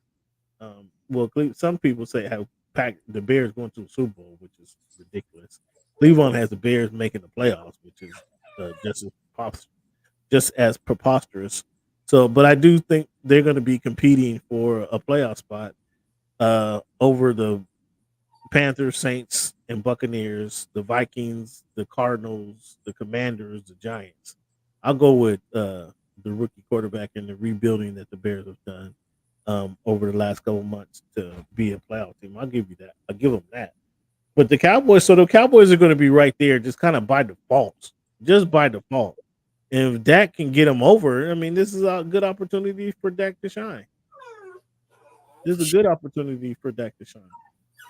And I mean, he's worth the money. I mean, Cameron, they can't do any better. If they could, they would have. They went and got Trey Lance kind of as a insurance policy, but they did this with Dak before, and it didn't work out. Unfortunately, Jordan Love came to town last year and just vanquished all their dreams, and Aaron Jones ran over him. It was embarrassing, but that's not to say that they can't run it back and make the playoffs and be Super Bowl contenders necessarily this season. A little concerned about the running game. Bringing cats like Ezekiel Elliott back. Kind of, sort of, or at least I think they've hinted. Have they already done that, or have they hinted? Yeah, they already did that. That's a done deal. So that's cool. I mean, he loved being a Cowboy, and it was a great environment for him. But they need a cowbell running back, and again, like you said, the CeeDee Lamb thing is not resolved. They've lost a little bit of had a little bit of attrition on the offensive line, but that defense is still stout. Diggs is coming back from injury. They should be a top 5, I don't want to say top 7 defense, and we'll see where they go from there. I don't know. You say top 5. I mean, that's a lot with Podcast Parsons leading the way. I mean, can we expect all that with him? Flashes of brilliance. Let's see if he can show a few more flashes. I mean, come on, flashes of brilliance. I mean, we need more. He had a hot streak. I think he got 7 sacks in like the first 6 weeks, and then the rest of the 11 games later, he got 7 sacks in 11 games. I mean, come on, we need more production than that, there, big fella.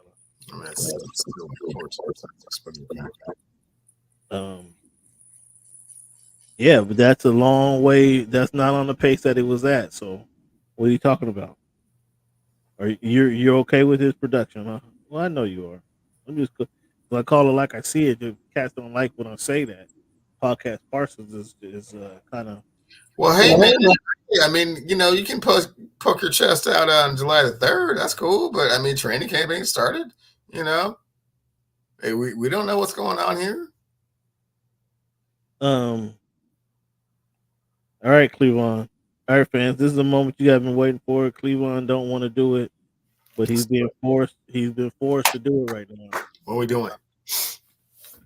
Looking at the fantasy football. We got fantasy football draft. Cleveland, tell the people right now, just so I can keep planning. Are you playing fantasy football this season on the Voice of the Fans fantasy football? Oh yeah, I'm playing. I'm winning. I'm playing. I'm winning. See, ain't that what your quarterback said?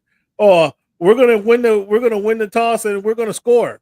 Cameron, you didn't make the playoffs last year, so what happened after that? What happened to Hasselbeck after he said that? What happened after you said you were going to make the playoffs and then didn't make the playoffs? I mean, I was showing us examples of your excellence on what you did with other teams and other leagues. Because this league certainly was not indicative of your football knowledge, right? Because you were like not even in the playoffs. I don't know why you keep talking about me and my success in other leagues. I'm not sure why you keep bringing that up. Because you had the audacity to try and bring your success in other leagues into what was going on in this league to kind of show a contrast as to what, this league isn't really showing my true abilities in this other league. Look at what I'm doing. Come on, man. Why are you showing me two different portfolios, man? Calling yourself a financial advisor. Show me the one that we all see. You know what I'm saying?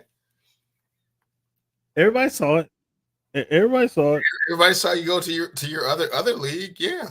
Everybody saw the success. I mean, you could. Hey, look, you can say. I know in your other league. Yeah. You can say what you can hate all you want to, man. You can hate all you want to. Okay. The fact is I still cash a check for winning the Voice of the Fans football. Okay. Well, first and foremost, just try and make the playoffs this year. Okay, before you get too grandiose in your feelings of what you can and cannot accomplish. Just try and make the playoffs first and foremost. But yeah, I'll be there. Well, that's good to know. Glad you're willing to participate. So let's look at Cleveland. When you do the fantasy football draft, I mean, there's various philosophies you can have, obviously, going into the draft, right? But for the most part, just kind of in general, you have a team, you have one quarterback that starts, two running back that starts, three wide receivers that start, a tight end, a defense, right? A flex guy. That flex guy, depending on how the draft goes, depending on where you are in the draft, that flex guy is going to be a wide receiver or a running back. But depending on who it is, whether it's the receiver or your running back, that kind of like that's depending on where you are in the draft. So I point that out to say you're going to have 4 wide receivers that pay dividends that's going to impact your squad most. More so than a running back, more so than the quarterback. Quarterback you can get late in the rounds.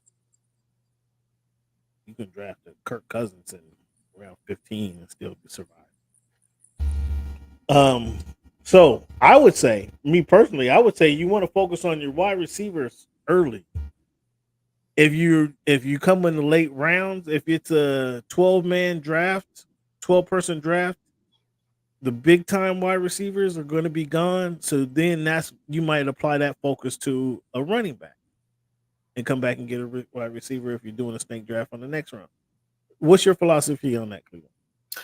Cam, it really depends on the pick, and I can't really say like right off. Here we go, fans. Here we go right now. Here we go right now, fans. It depends on what's available, Cam. What players are available. Again, like you're saying, like when I'm going to pick next, what the other competitors, the other fantasy football teams have done. I have to act accordingly. I have to be lucid. Kind of, able to adjust on the fly, if you will. You see with Cleveland Trump, how he answered the question, fans. He's just essentially avoided the question. He got a whole bunch of word salad without saying nothing. So let me try this.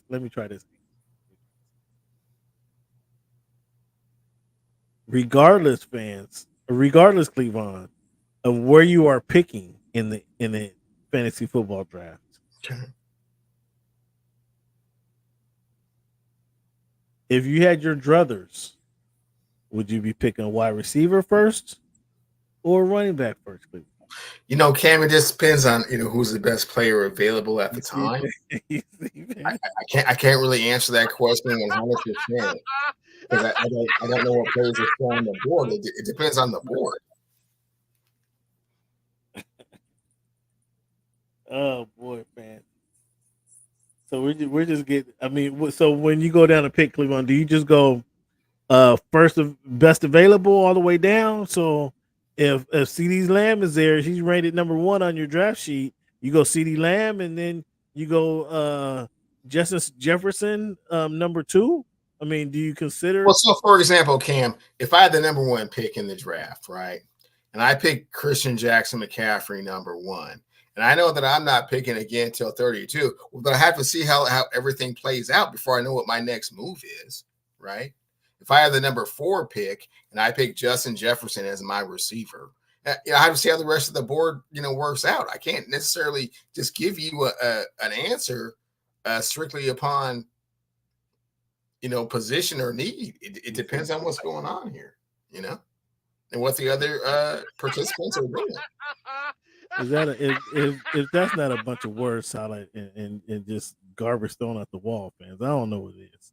I don't know. So let's just be direct. Come on, who's your first wide receiver off the board? Justin Jefferson. Justin Jefferson, regardless of the quarterback he has. Regardless.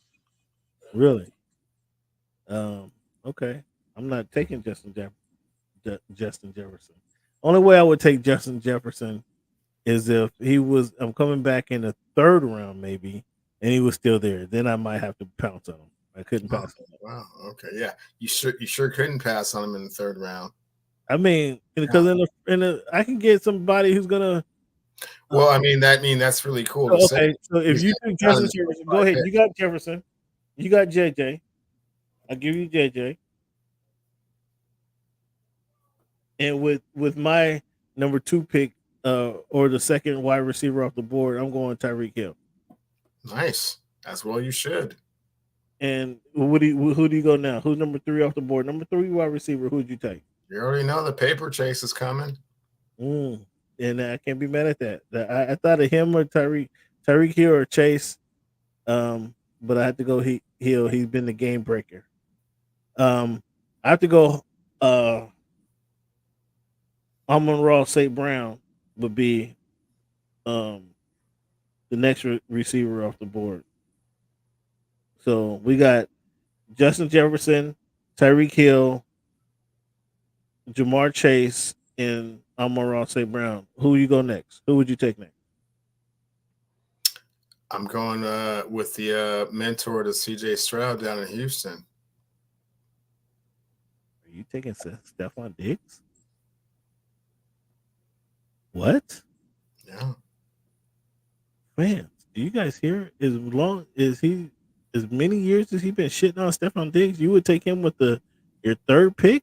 We're playing fantasy. We're talking about fantasy. So, yeah, the way it lines up, he's with a much better quarterback in a much happier situation. And you know how Houston gets down. So, yeah, he'll be subdued, if you will.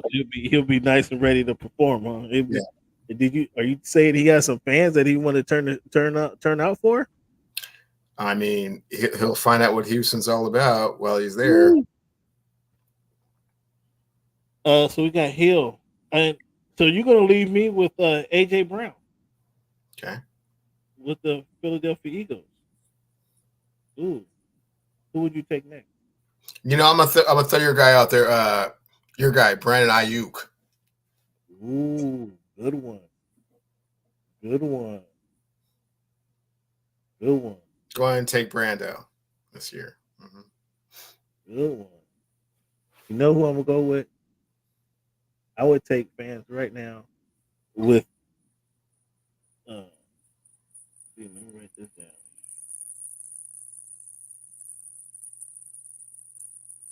With the 8th receiver, number 8th receiver in the fantasy football draft. If I had this pick, I'm taking Puka Nacua. Nice. I'm mad at that. Ooh. Fans, it's only two people picking, but you see like who's already winning this race right here.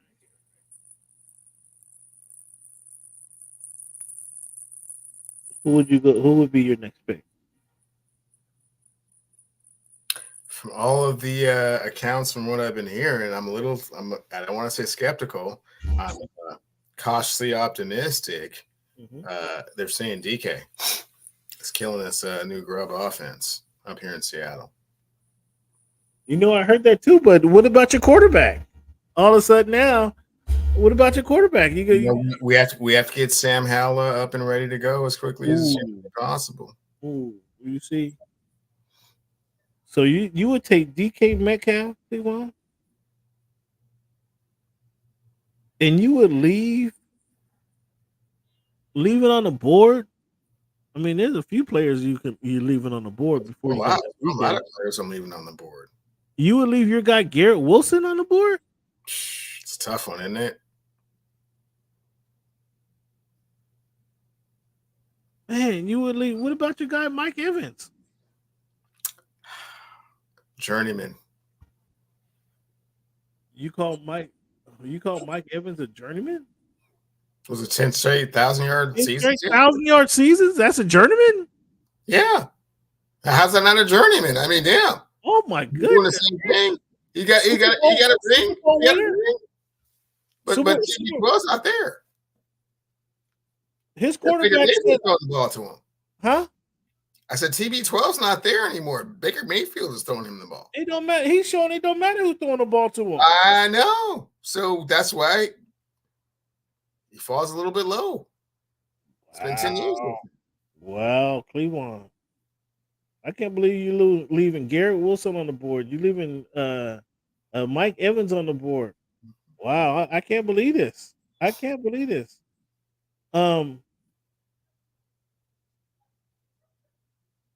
CeeDee Lamb hasn't been picked yet? CeeDee Lamb hasn't been picked yet. Oh my goodness. Keenan Allen hasn't been picked yet. See, with the 5th receiver off the board, I mean, you got to go CD. Whatever, regardless of what I think of Dak, he has CD's his only target.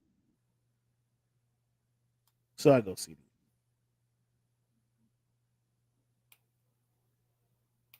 Expecting you to go Lad McConkey over there in Charger land.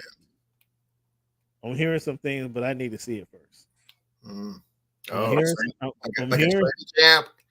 I'm hearing some things, but I need to see it. You heard a whole bunch of stuff, aren't you? I need to see it. You can't stop hearing about Lad. Like what? They're saying Lad runs like a 4.41. He's a couple steps away from the 4.3. They're saying Lad runs like the same way we were feeling up here about Jackson Smith and Jigba last year. Oh, wait. Hold up. Wait. What a shot. Are you taking shots at Jackson? No, I'm saying that's the comparison. Like Jackson, when we got him, was like, oh wow, he's like that dude. Like he's gonna be this guy. They're saying the same thing about Lad. Yeah, like okay. They're saying some good stuff. Like they putting a lot of pressure on this young man. They put a lot of pressure on this young man. Spotlight is like right on him. Like, but he has Justin Herbert throwing to him now. And by the way, you owe Devontae Adams an apology now, don't you? Why is that? Because it's Devontae Adams. And have you mentioned him yet? You ain't mentioned his name. Who's this quarterback? Who's this quarterback? That's a question, but it's still Devontae. I mean, who's it? Okay, we have to go back to it. At least JJ put up numbers regardless of who was throwing to him. With Adams, huh? I said so did Devontae. He didn't put up like Aaron Rodgers type numbers. No, he didn't put up. He didn't. Rodgers is throwing the football. With Derek Carr, he was still doing some stuff. He was still attractive, but you saw he still had 100 catches last year, right? So what McConnell's throwing to him? Not sure he's throwing to him. Are you going JJ? Are you going D? Are you going to Adams? I don't make those decisions. That's up to Mr. Pierce. Are you going Adams? I'm just saying. Imagine you're not going Adams. You're not going Adams. Well, it's on you. It's on you. I got CD. Who you going? Well, Samuel's not on your list either. I mean, there's some receivers to be had out here. There are some receivers. We're just trying to identify who are the top 10. We came out with our 10. I mean, for 1, better 2, or for 3, worse. 4, 5, 6, 7, 8, 9, 10 with CD. 10 with CD. 10 with CD. So there's a list for you fans. The top 10 receivers to choose from. We just went down the list and we gave you 10 names that have been left off this list, fans. So there's been a lot of names. There I was going to sneak in. I was going to try to pull out Marvin Harrison Jr. That would have been my next pick. That's legit. Let's see what this rookie could do. There's Michael Pittman's still there. You believe in Richardson coming back. Chris Olave. You didn't believe in Chris Olave when he was drafted. Yeah. And then I picked him up. Cleveland laughed at me. I traded him in week 4. Then he went on to have the best season of all rookie receivers since. So yeah. But fans, there you go. So our top 10 receivers to choose from: Justin Jefferson, Tyreek Hill, Jamar Chase. Who did I write down? I can't read my own writing now. Who did I take number 2? Amon-Ra St. Brown. Stephon Diggs, AJ Brown, Brandon Ayuk, Puka Nacua. Look at him. DK Metcalf. He came back with CD to close it out. Fans, that's a deep top 10 list for you guys. That's legit. That's a deep list. There's top 10. So we'll do this next week. We're going to look at the running backs. We'll go back and forth. Top 10 running backs for you guys to choose from in your fantasy football picks. And then we'll close it out with we'll do quarterbacks. We need a couple. Well, we're gonna have to do. We might have to do. We did receivers this week, running backs next week.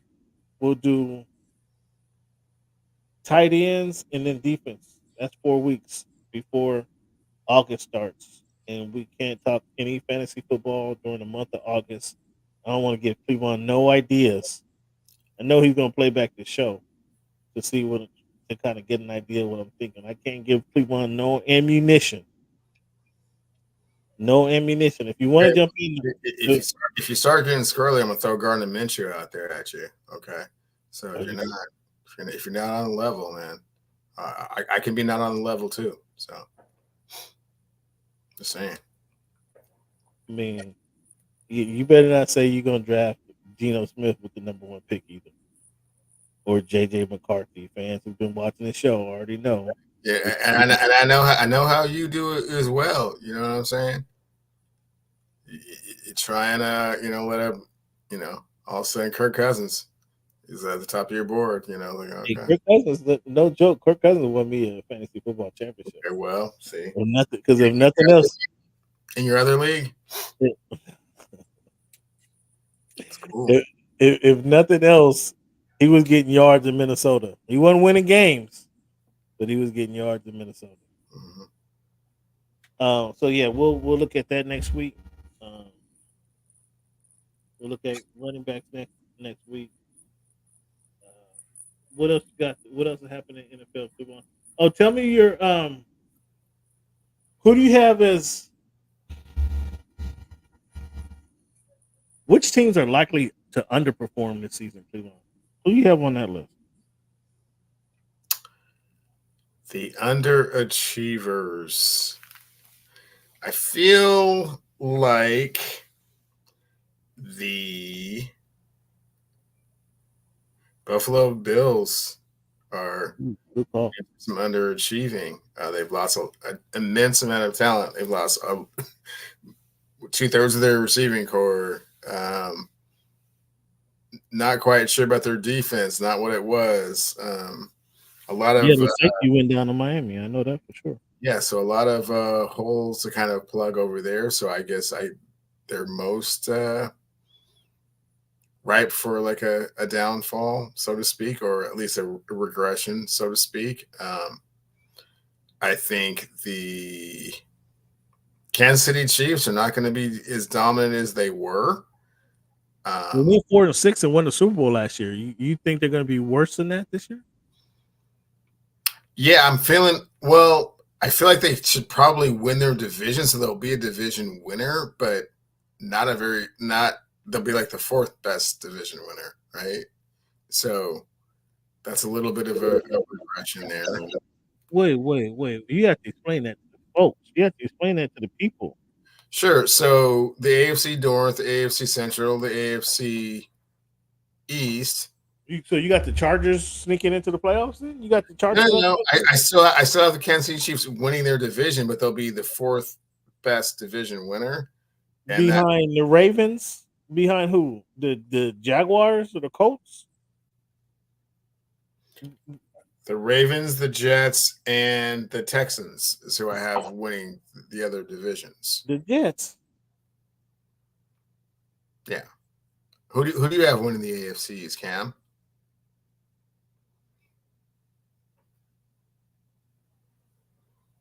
It's still early. I think, Okay. So you don't have an opinion. Okay. So I guess I just went out on a limb and said the Jets. it's not going to be the Jets. The Jets ain't winning. I guess you'll just wait till after training camp to kind of make your decision and kind of see what happens down there with that quarterback situation down in South Beach before you make your decision. And that's wise. As well you should. But you were asking me like who's going to regress. So that was the rationale for why I thought that team was going to regress. And the last one is the Detroit Lions. All right, man. You know what? I got another segment to do. Your blasphemy is getting outrageous tonight. The Lions is going to win their division. I tell you that right now. Oh, are you sure?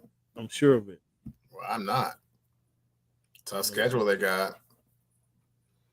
Yeah. Plus, that coach doesn't really understand, down in distance and proximity to Super Bowls. So he got that stuff out of his system. He's better. He's more equipped now. So he's not going for it on fourth down every time, no matter what. Well, it depends. It's time and territory. Time and position on the field matters.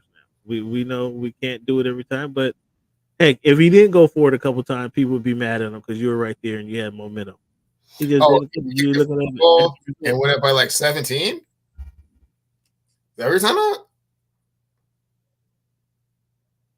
There was a couple times you stay aggressive, and you don't get it. Stuff happens. You just gotta stay aggressive. And he realized that. Take the safe route. It's okay to take the safe route. Sometimes, yeah. Oatmeal. Some meals. Oatmeal is better than points. Oatmeal is better than no meal. So you got to look at it like that when you get down there. Fans, so stick with us next week. We're gonna have a talk about our running backs, which running back should go early in the fantasy draft this season. So get your pen and paper out, have it out next week because we'll talk running backs. Cleveland, one thing we do, other shows don't. Not many shows don't. If you guys know of a show that gives you guys this week in history, and give you a little education on what happened in the past, let me know. Hit me in the chat at _ voice of the fan. Hit us in the chat at _ voice of the fan so we can talk about that because I don't know if any shows do it. But Cleveland, this week in history, July 2nd, 1777, Vermont became the first American colony to abolish slavery. Mm-hmm. Slavery died in the North as a direct result of this rights of man movement. 1777, Cleveland. In Vermont. In Vermont, yes. So to think that, what was 90 years later, a little more than 90 years later, 95. Civil War, yeah. They were still looking for, the country was still warring on this. Cleveland, July 2nd, 1872, E. McCoy received patent for the lubricator for the steam engine, which 1872, that was right before cars were invented. So the steam engine was ready to hit the cars dealerships and get on the road. And Cam, and what phrase does that particular originator of the patent come up with? When you're saying something, it's the what? It's the real McCoy. The real. There you go. Good one. Good one. Way to tie that together. July 2nd, 1943. Charles Hall of Indiana, recorded first aerial combat victory for 99th Fighter Squadron and became the first African American fighter pilot to shoot down an enemy aircraft.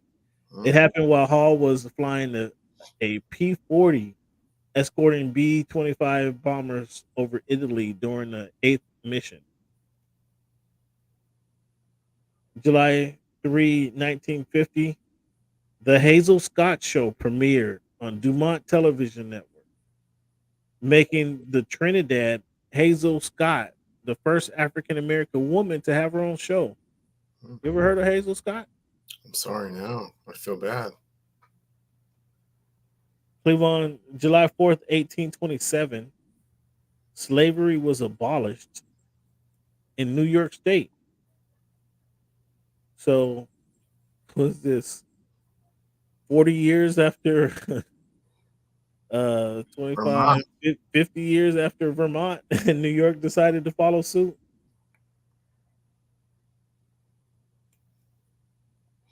July 4th, 1881,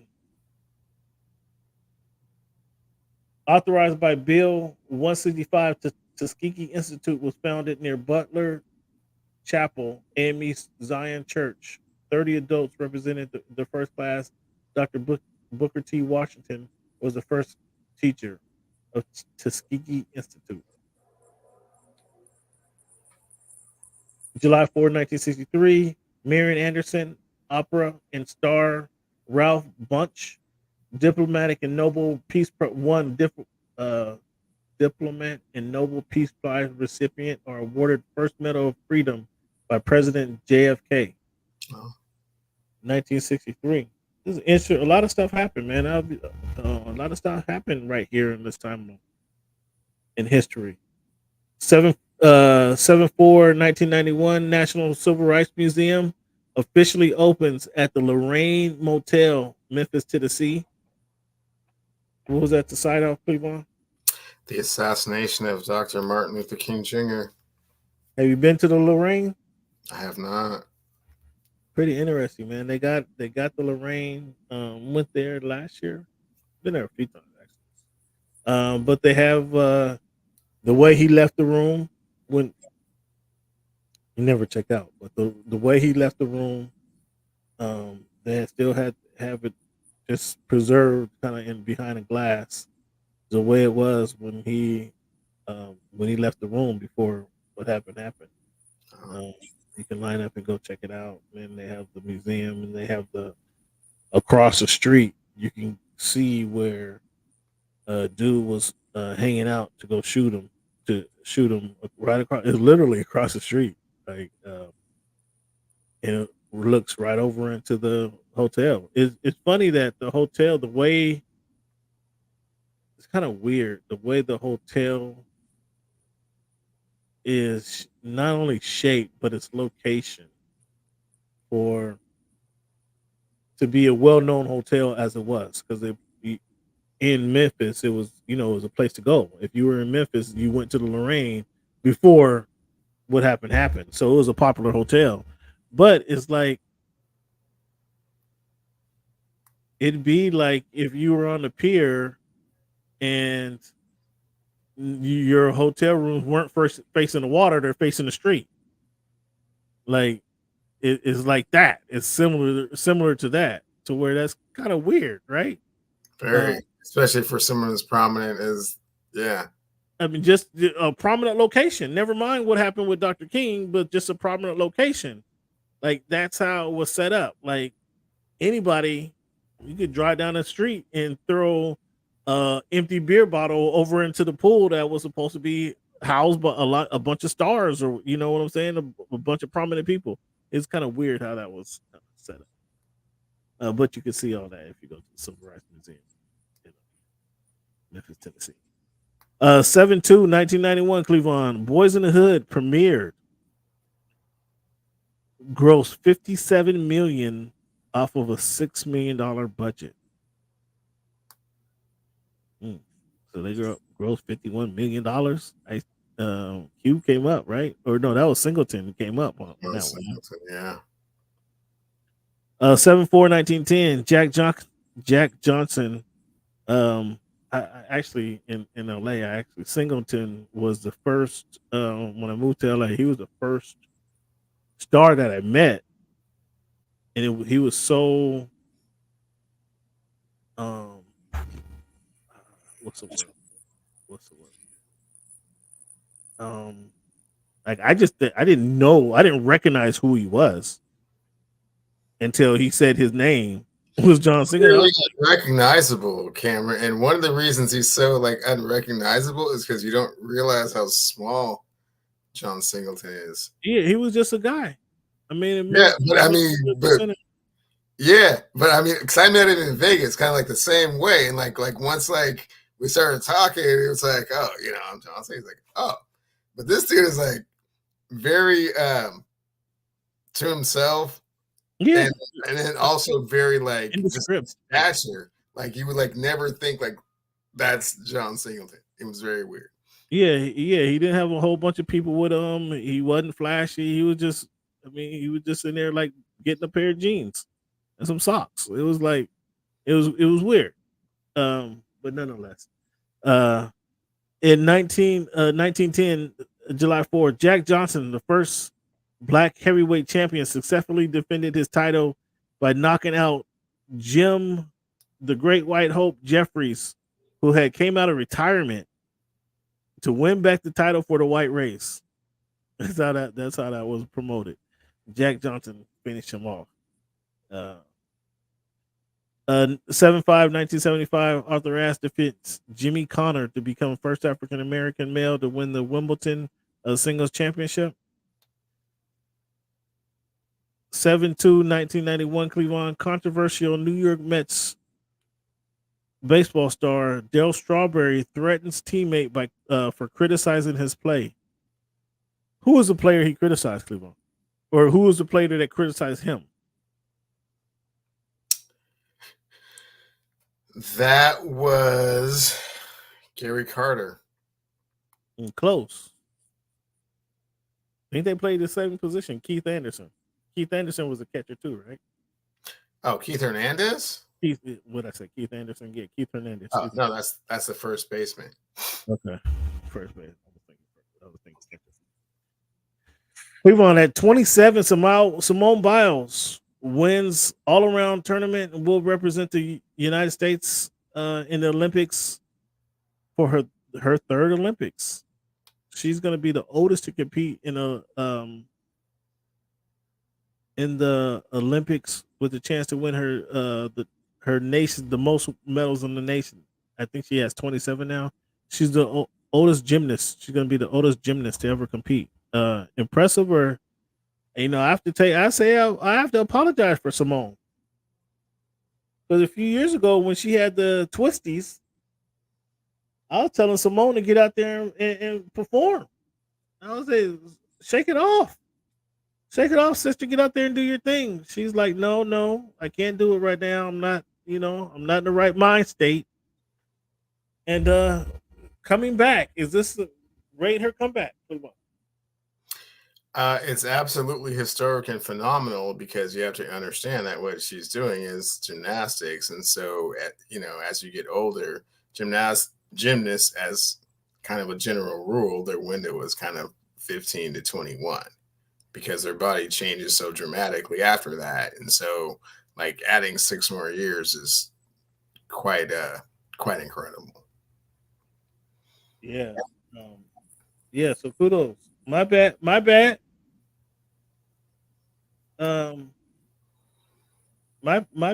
Simone. Cleveland, are you watching? Are you following? How much more of the Olympic trials are you following? Did you see Sha'Carri Richardson competing? I saw in the 100. I didn't see her in the 200. I heard she didn't get down in the 200. No, she didn't make the cut in the 200. Yeah, but everybody keeps telling me about the hurdler that running the 400. That's just like faster than faster than the girls who with no hurdles. Yeah, she's killing That's it. Craziness. Yeah, she's killing it. So this is going to be a great Olympics for a number of reasons. Not only do we get Team USA, the men's hoop team, but we get the Team WNBA for their dominance. But Sha'Carri is not a given. It's not a given. She's competing in the 100 with the Jamaicans, and Shericka Jackson just continues to. I mean, I don't know if you saw her, but she blew away the competition. Shericka Jackson had the worst start of everybody, and came back and dusted those girls over in Jamaica, from 40 to 60. From 60 to 80, she took the lead. 80 to 100, it wasn't even she was out the gate. She was doing like Usain Bolt stuff, huh? Man, she was out the gate, bro. So that's what what you call it, Sha'Carri's gonna have to contend with. It'll be interesting to see once they get over there what happens. So we got the Olympics that's starting in just a few weeks, fans, and see if you guys are wrapped up for the Olympics. Cleavon, do you think more people watch the WNBA this year or no? What's your thoughts? The numbers are staggering. What are you talking about? They're like triple what they've ever been. I just want to ask you. I just want to get your feedback. Do you think more people watching WNBA or no this season? 20,000 people went to watch the Aces against the Fever, like live, let alone on TV. Yeah. Cleveland. So they just had the voting for the WNBA, right? WNBA All-Star game. Mm-hmm. They're going to do something interesting here. The WNBA is going to, the WNBA All-Stars is going to play Team USA, which they do that July 20th in Phoenix, that's going to be a good ass game to watch, because you're going to get remember Caitlin Clark didn't make the Team USA. Angel Reese didn't make Team USA, just to name a few. But that's going to be a good game to watch, Cleveland. I asked you if you believe that more women are watching, or more people, not just women, more people are watching WNBA versus this year versus in years past. Cleveland, listen to these numbers. I know you don't like stats, but numbers really support the argument. In 2023, All-Star WNBA voting, the top 5 went like this, Cleveland. Top 5 just last year. A'ja Wilson, 42,000 votes. Breanna Stewart, 33,000 votes. Brittany Griner. I think last year, how long has Brittany been back? I think last year she was her first year back? Boy, was she even back by that? Okay. No, she was voted in last year, but it wasn't either she just got voted in or that was her second year being voted in, right? It was one of the two. I don't know exactly when she got back, but that might have been her first year. Aaliyah Boston, 24,000 votes. That's Caitlin Clark's teammate.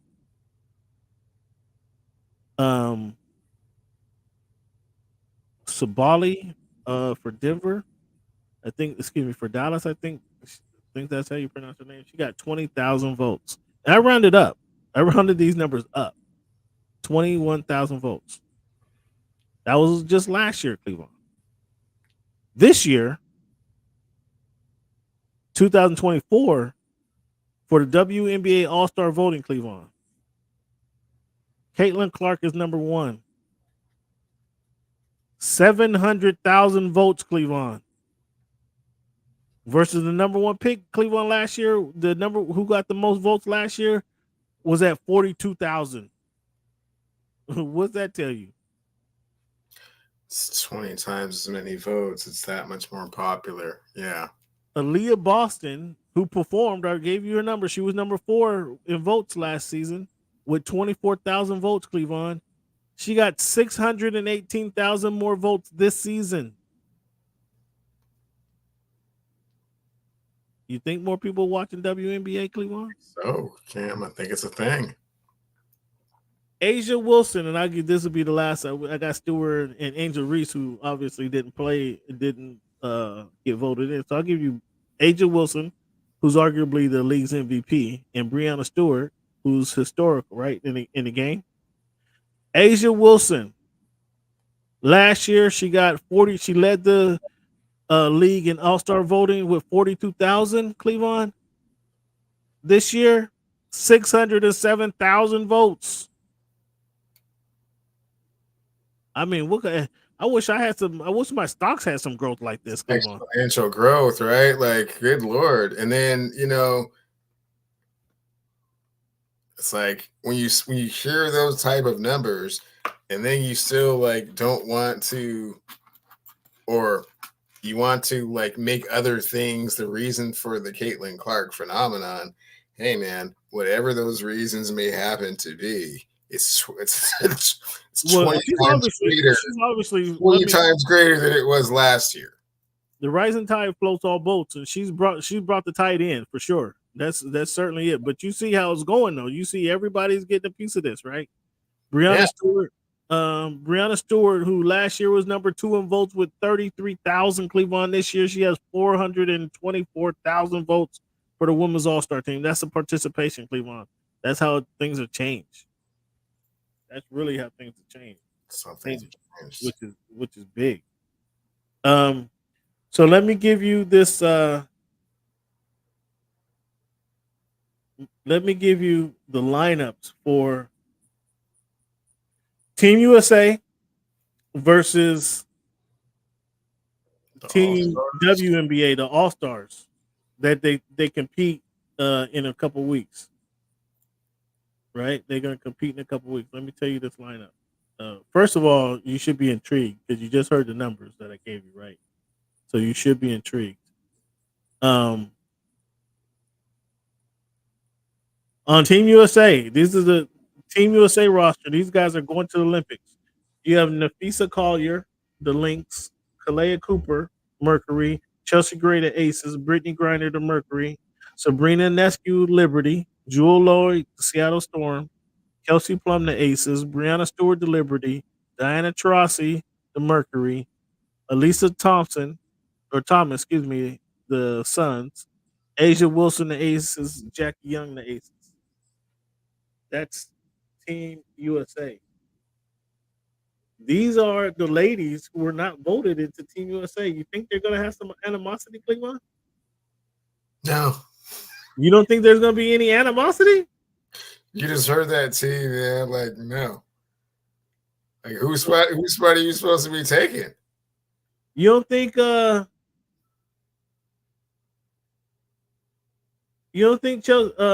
Chelsea Gray, you don't think Caitlin Clark gonna have something to say?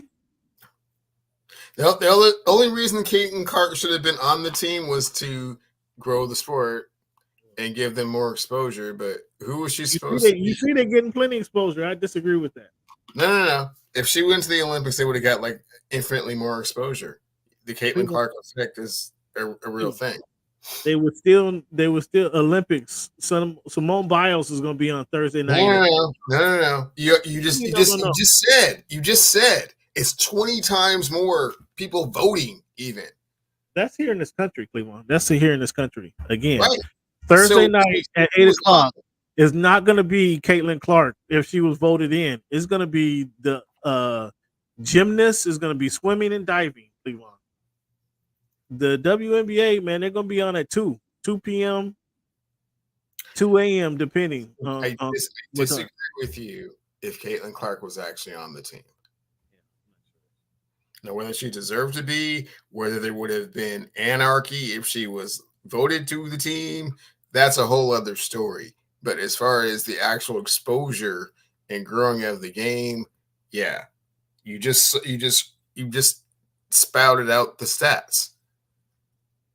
Yeah, why people watching? I don't know that. I don't know that she gets some prime time in the Olympics. Okay, I don't.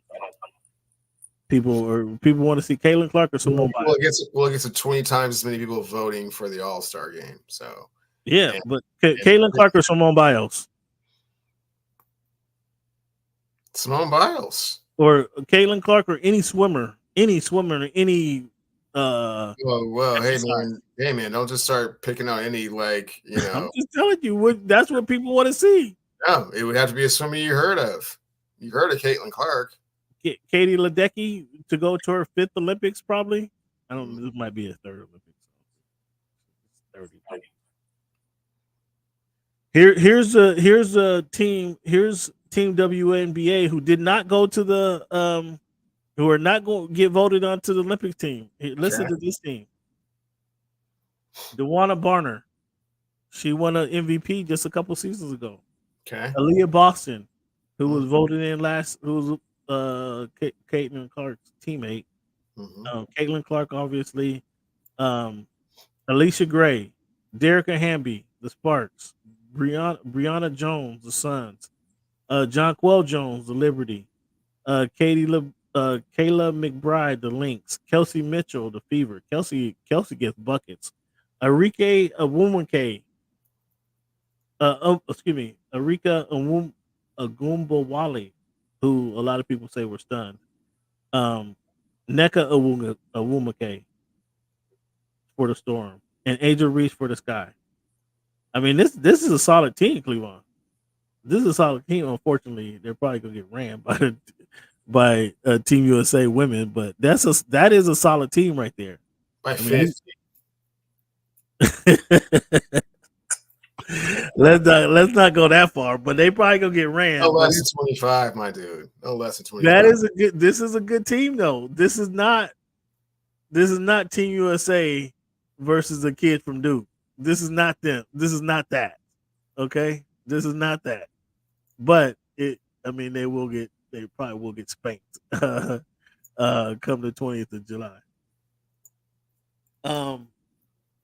So do we now have a legit Angel Reese? Their team beat, I think was it Sunday that they finally beat the Sky finally beat Indiana Fever. So they're 1-2 against the Sky. Angel Reese's double record, Cleveland. She had 9 games with I think she's up to 10. Is it 10 games with the double? Is this something or nothing? I mean, some of these doubles is 10 and 11. It's nothing. It's 10 and 19. Yeah, it's nothing. It's a cool stat. It's a record though. She beat. She hasn't passed Candace Parker record. Candace has 11. Candace has 11. I think she beat Candace Parker record. She has not. I'm pretty sure she has. I'm pretty sure she has. Pretty sure she has not. Look it up real quick. Look it up. No, I already know. Candace has 11. She has 10. Well, I'll look it up while you explain. To the people what happened to your boy Teofimo Lopez against a pizza maker. He lost. Cameron. Fimo, as we all know, he gets up for the bigger fights. This was not a bigger fight for him. Oh my God! And if it's not a big in fight Miami. If it's not a big fight, he tends to get a little bit distracted and not really focus on what it is that he needs to do and taking care of business. But once you kind of throw a Tank Davis or a Corey Stevenson out there, then all of a sudden focus is back connected and he's ready to go. Man, you guys listen to this. Lots of fighters do that. It's not that big a deal. No, no. Not lots of fighters do this. Lots of fighters do this, yeah. Angel Reese has 10 straight doubles. Mm-hmm. I believe this breaks a record. Here we go right here. And how many does Candace Parker have? Candace Parker may have more, but she don't have them consecutively. No, she has more consecutively. No. Okay. Angel Reese's double machine and the Chicago Sky rookie passed the legendary Candace Parker for most consecutive doubles in a single season in WNBA history. The Minnesota Lynx defeated the Chicago Sky, but Reese finished 10 points, 17 rebounds in the contest. Now I gotta look it up. Like, come on, man. I just read to you what happened. But what are you reading? What is that nonsense, man? Come on. I just read to you exactly what happened. 10.7 rebounds. Like, that's Robin Lundberg, man. What are you talking about? He said, what am I reading? Did you see it now? People act like I can't do any research. I just read it to you. And while he go ahead and make excuses for Teofimo, I'm gonna tell you, fans, watch Shakur Stevenson this Saturday defend his WBC lightweight world title championship against Armenian Artem Artunian this Saturday in Newark, July 6th. Shakur Stevenson, you'll see a real. Oh well, she got to like 11 like yesterday or something. Okay. Yeah. Did she win it? Or did she beat it or not? You got it. You got it, man. Calm down. So fans, tune in to see Shakur Stevenson fight this weekend, July 6th in Newark. And who's he fighting again, Cam? I'm so sorry. An Armenian, Artem Haratunian. So you don't know his name? Okay, that's cool. He's not a pizza maker with 7 losses. Okay. So if he wins this one, what's he gonna do then? What's next? What's next on the menu? I mean, if Teofimo sticks around, if Teofimo stops trying to call for Terrence Crawford, somebody out of his class, like that's what Teofimo does. Well, Lomachenko was supposed to be out of his class, so he beat him up. That was that one night when he got lucky. That was that one night. Beat his ass. Sure did. This past, I left this week in history. I left a special day off in baseball. The Bobby Bonilla day passes July 1. He gets this year's 1.9 due to interest, 1.19 mil each year until 2035 or 2035. Best deal in baseball? No. Shohei still got the best deal? Oh, there's numerous deals that are better than Bobby Bo? Than the annual $1 million for a long time. Yeah. I mean, the way that he finessed it was like, it was like what's the word? I mean, that was his signing bonus, right? He got like 30 mil to 30 mil. No. It was like the amount that was left on like his guaranteed contract. And so rather than like play this whole thing out, it was like, okay, just give me $1 million for like 20 years. It was something like ridiculous like that. Like right? Perpetuity, because he can get paid $1 million. Yeah, or it might have even been longer than that because he won the World Series with the Marlins. I want to say 01. No, wait. So he won the World Series with. I thought it was like 30 years. I thought it was like a 30-year deal. Yeah. Okay, so maybe like 03 he wins. No, he won it in 90. He's on the 97 team that wins it. But yeah, like you're saying, like it's like 30 years, right? It's like 05. Like, I want to part ways, but we still owe you $35 million. It's like, just give me $1 million 30 years. That's a great contract. Yeah, I mean, but he was already paid. He had already signed a contract. Like that might have been what was remaining, but it was a healthy contract that he had already signed. Right. So that's what I'm saying. So that was the guaranteed money left remaining on the contract. So it's like, instead of going back and forth about this, let's just, okay, look, I'll just like gracefully bow out and you just give me $1 million for 30 years. And they're like, deal. Deal. But I mean, it's not like, some of these players are not that nice. So like you get to the end of, like you always talk about, you get to the end of Mickey's contract, Miguel Cabrera up there, it's still 46, still where we signed it. Yeah.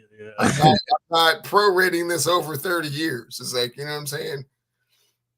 So is that better than the Allen Iverson deal that he got with the Sixers?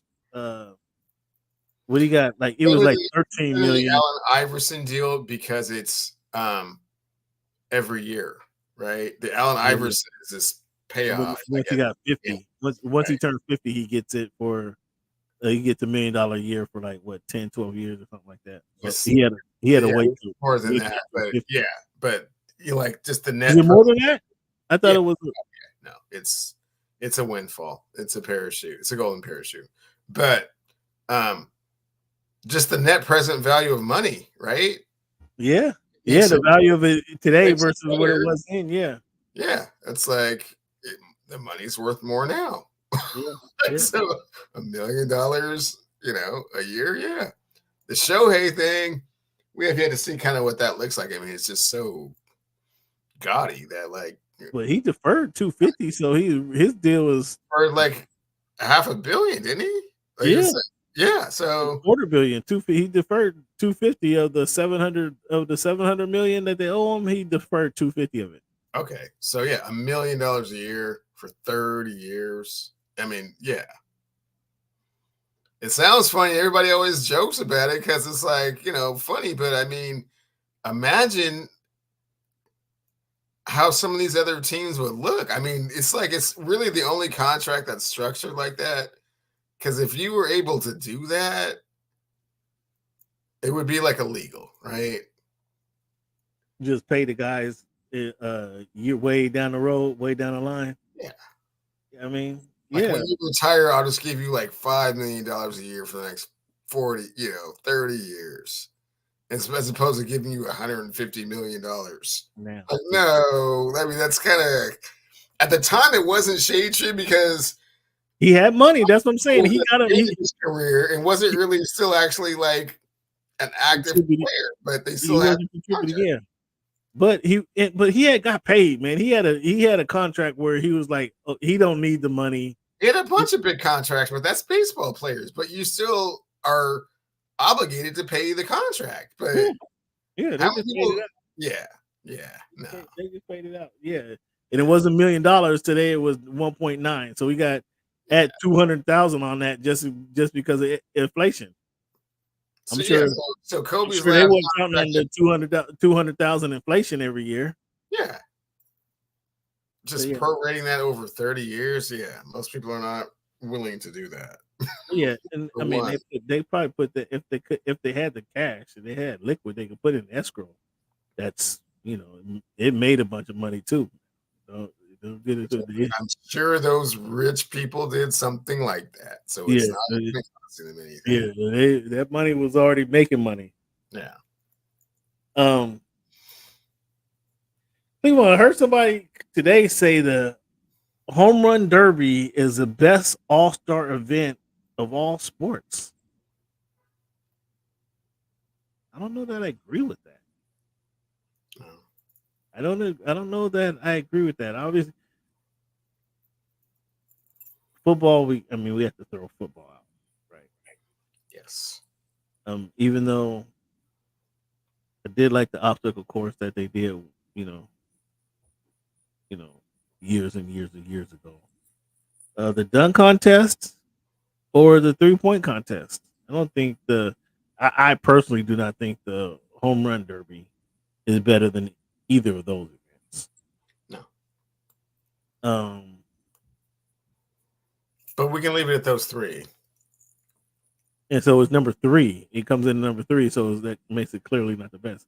And I can tell you from experience, I was at the Major League Baseball All-Star game was postponed in 2020 because of the pandemic. So it was moved to LA in 2022. I covered the event. Great. Baseball is just a long day, period. Whether it's a highly televised game where they're trying to get all these ads in and all these commercial hits and make all their money through ads, it's a extremely long day, period. But then adding that on top of it, like that home run derby at Dodger Stadium, that's when your boy Julio, not Francisco Rodriguez, went bananas in the first round, right? But bro, he goes bananas, right? He hits all those home runs. The next 10 minutes, like we're twiddling our thumbs in the arena, waiting for the commercials, waiting for the next guy to come up. The next guy comes up. He hits for 2 minutes, and then the next 10 minutes, we're twiddling our thumbs. That is certainly a made-for-TV event. Just like the NBA All-Star Game. That's a made-for-TV event as well. the dunk contest, the 3-point shooting contest. I've been at 2 of those made for TV event, bro. You don't want to. It's cool to cover the event. You get all stars from all eras at the event in the stadium, but it is a boring, boring. Just imagine being at the stadium with that. Nobody on the field, nobody doing anything. Like baseball is long, just period. Before, like I say, they're trying to get all their advertising dollars in and everything else. I was blown away when I heard that it was one of the best all-star events of all sports. I was blown away with that. What you got? Yeah, no, I was fortunate enough to be at T-Mobile Park last year watching it, and it's like it is amazing to watch. Like all those home runs like leave the park, but it's not the same as like we were talking earlier, like Aaron Gordon versus Zach LaVine. It's not the same as Steph Curry even against Sabrina Ionescu last year. Like that's like must see TV. They get the home run derby. He's like, oh, okay. What about the rule changes that they're adding here? You get changes. You get more points if you hit it the furthest. Oh, really? That's weird. I mean, yeah, there's a few different rules that they added to it. I thought they were doing something because I know the players get tired, and you definitely can see the fatigue with regards to it, and maybe like the overall amount of home runs counts more and that kind of stuff. But you're just kind of tweaking something just for viewership, I guess. Well, yeah, you got to do something for the viewers who's in the stadium. Like they need some in between round action. Let some little kids get up there and hit some home runs or something in between round or something. Because it was, I tell you, it gets boring. Cleveland, we're on MVP watch right now. All-Star game is right around the corner. American League versus National League. Who's winning the race? Aaron Judge or Shohei Ohtani? And this is only a race because we know this is only a race because Shohei's not pitching this season. But Aaron Judge leads in hitting percentage. Shohei leads in hits. So I'm sorry. What was your question? Who is leading in the MVP race? So the AL MVP will be Aaron Judge. The NL MVP will be Shohei Ohtani. No, you already admitted. There's no conversation. Yeah. Should there be one MVP for both leagues? No. There shouldn't be one MVP for both leagues. It still should be separated. Well, here's how close these guys are. Judge, Shohei leads in runs by 1. Judge has 83 RBIs he's number 1 to Shohei's 38. Judge has 32 home runs. Shohei's number 2 at 27. Steals ain't an issue. The slugging, Judge is winning the slugging and OPS. Shohei's leading the doubles by a minimal margin. Who's the better player? Any questions? Aaron Judge is a better player right now. Shohei is just a DH, and he's proven that he's thrown his elbow out 2 times, trying to be on the mound too much. So, Aaron Judge contributes, at the plate and also in the field. No, I mean, he's 6'6", so he should catch a few fly balls.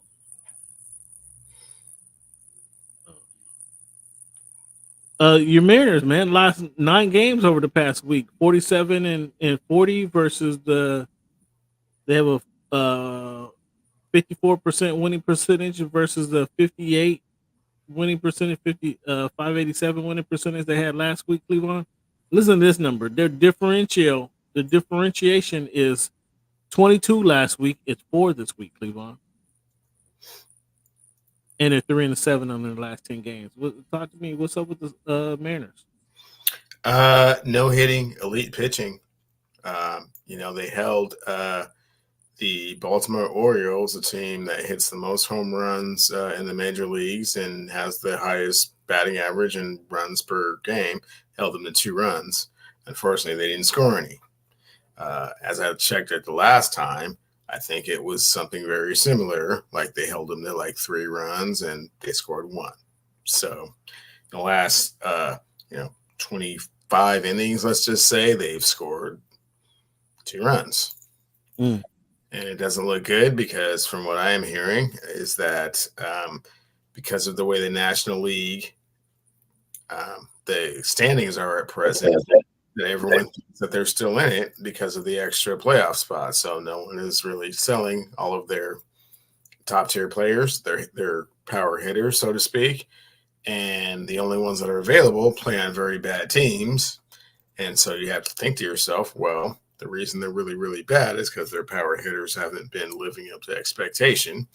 And then lastly, if every team in the league knows you have superior pitching and all you need is a hitter, well, why am I going to give you the hitter to make your team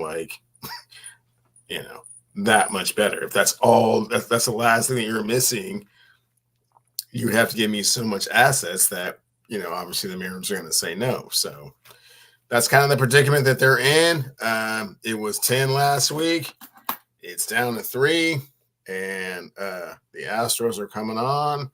And I'm not sure how much longer this can last, except for the fact that they have elite pitching. So you never know. If the bats can come around even a little bit, they'll be okay. But at this point, they have not been able to do so. And I'm not 100% confident that either A, if there is someone to trade for, that they will, or B, that anyone is going to be willing to trade them the piece that they need. So tough situation to be in as a Mariner fan. It sounds like it. Just being a Mariner fan is tough at all. So, are any games scheduled for the Metro League at the T-Mobile Stadium? Not quite just yet. Still in first place in the American League West, Cam. It's not all done and said and done right just yet. But did O'Day schedule a game there yet? That's all I'm asking. Not yet. Fighting Irish, can still be up there on the hill. Cleveland, as we know, tomorrow is the 4th of July. Cleveland, happy 4th of July to you folks, those of you who celebrate it, and hope you guys be safe. No firecrackers. Don't light the firecrackers on your hands. Okay, make sure you have the extension lighter, so you don't have to bend down there, and you got a long wick. Be safe, guys. Be safe. Don't drink too much, and some of us got to work on Friday, so enjoy your day and be safe. Cleveland, speaking of I don't know how many cookouts you plan on hitting up tomorrow, but what must be on your plate when you're making your plate out of cookout? What's one thing that must be on your plate? Ribs and potato salad. Ribs and potato salad. Any dessert in there? We'll throw the beans on there depending on what the beans look like. And the desserts, we'll have to see. Summertime desserts are a little bit different than like wintertime desserts. You know what I'm saying? Yeah, I have to have a good tri-tip, man. I'll be looking for a tri-tip to crash somebody's cookout tomorrow here in Bama. See who got the best tri-tip. That's what I'm looking for tomorrow. Report back at who has the best tri-tip.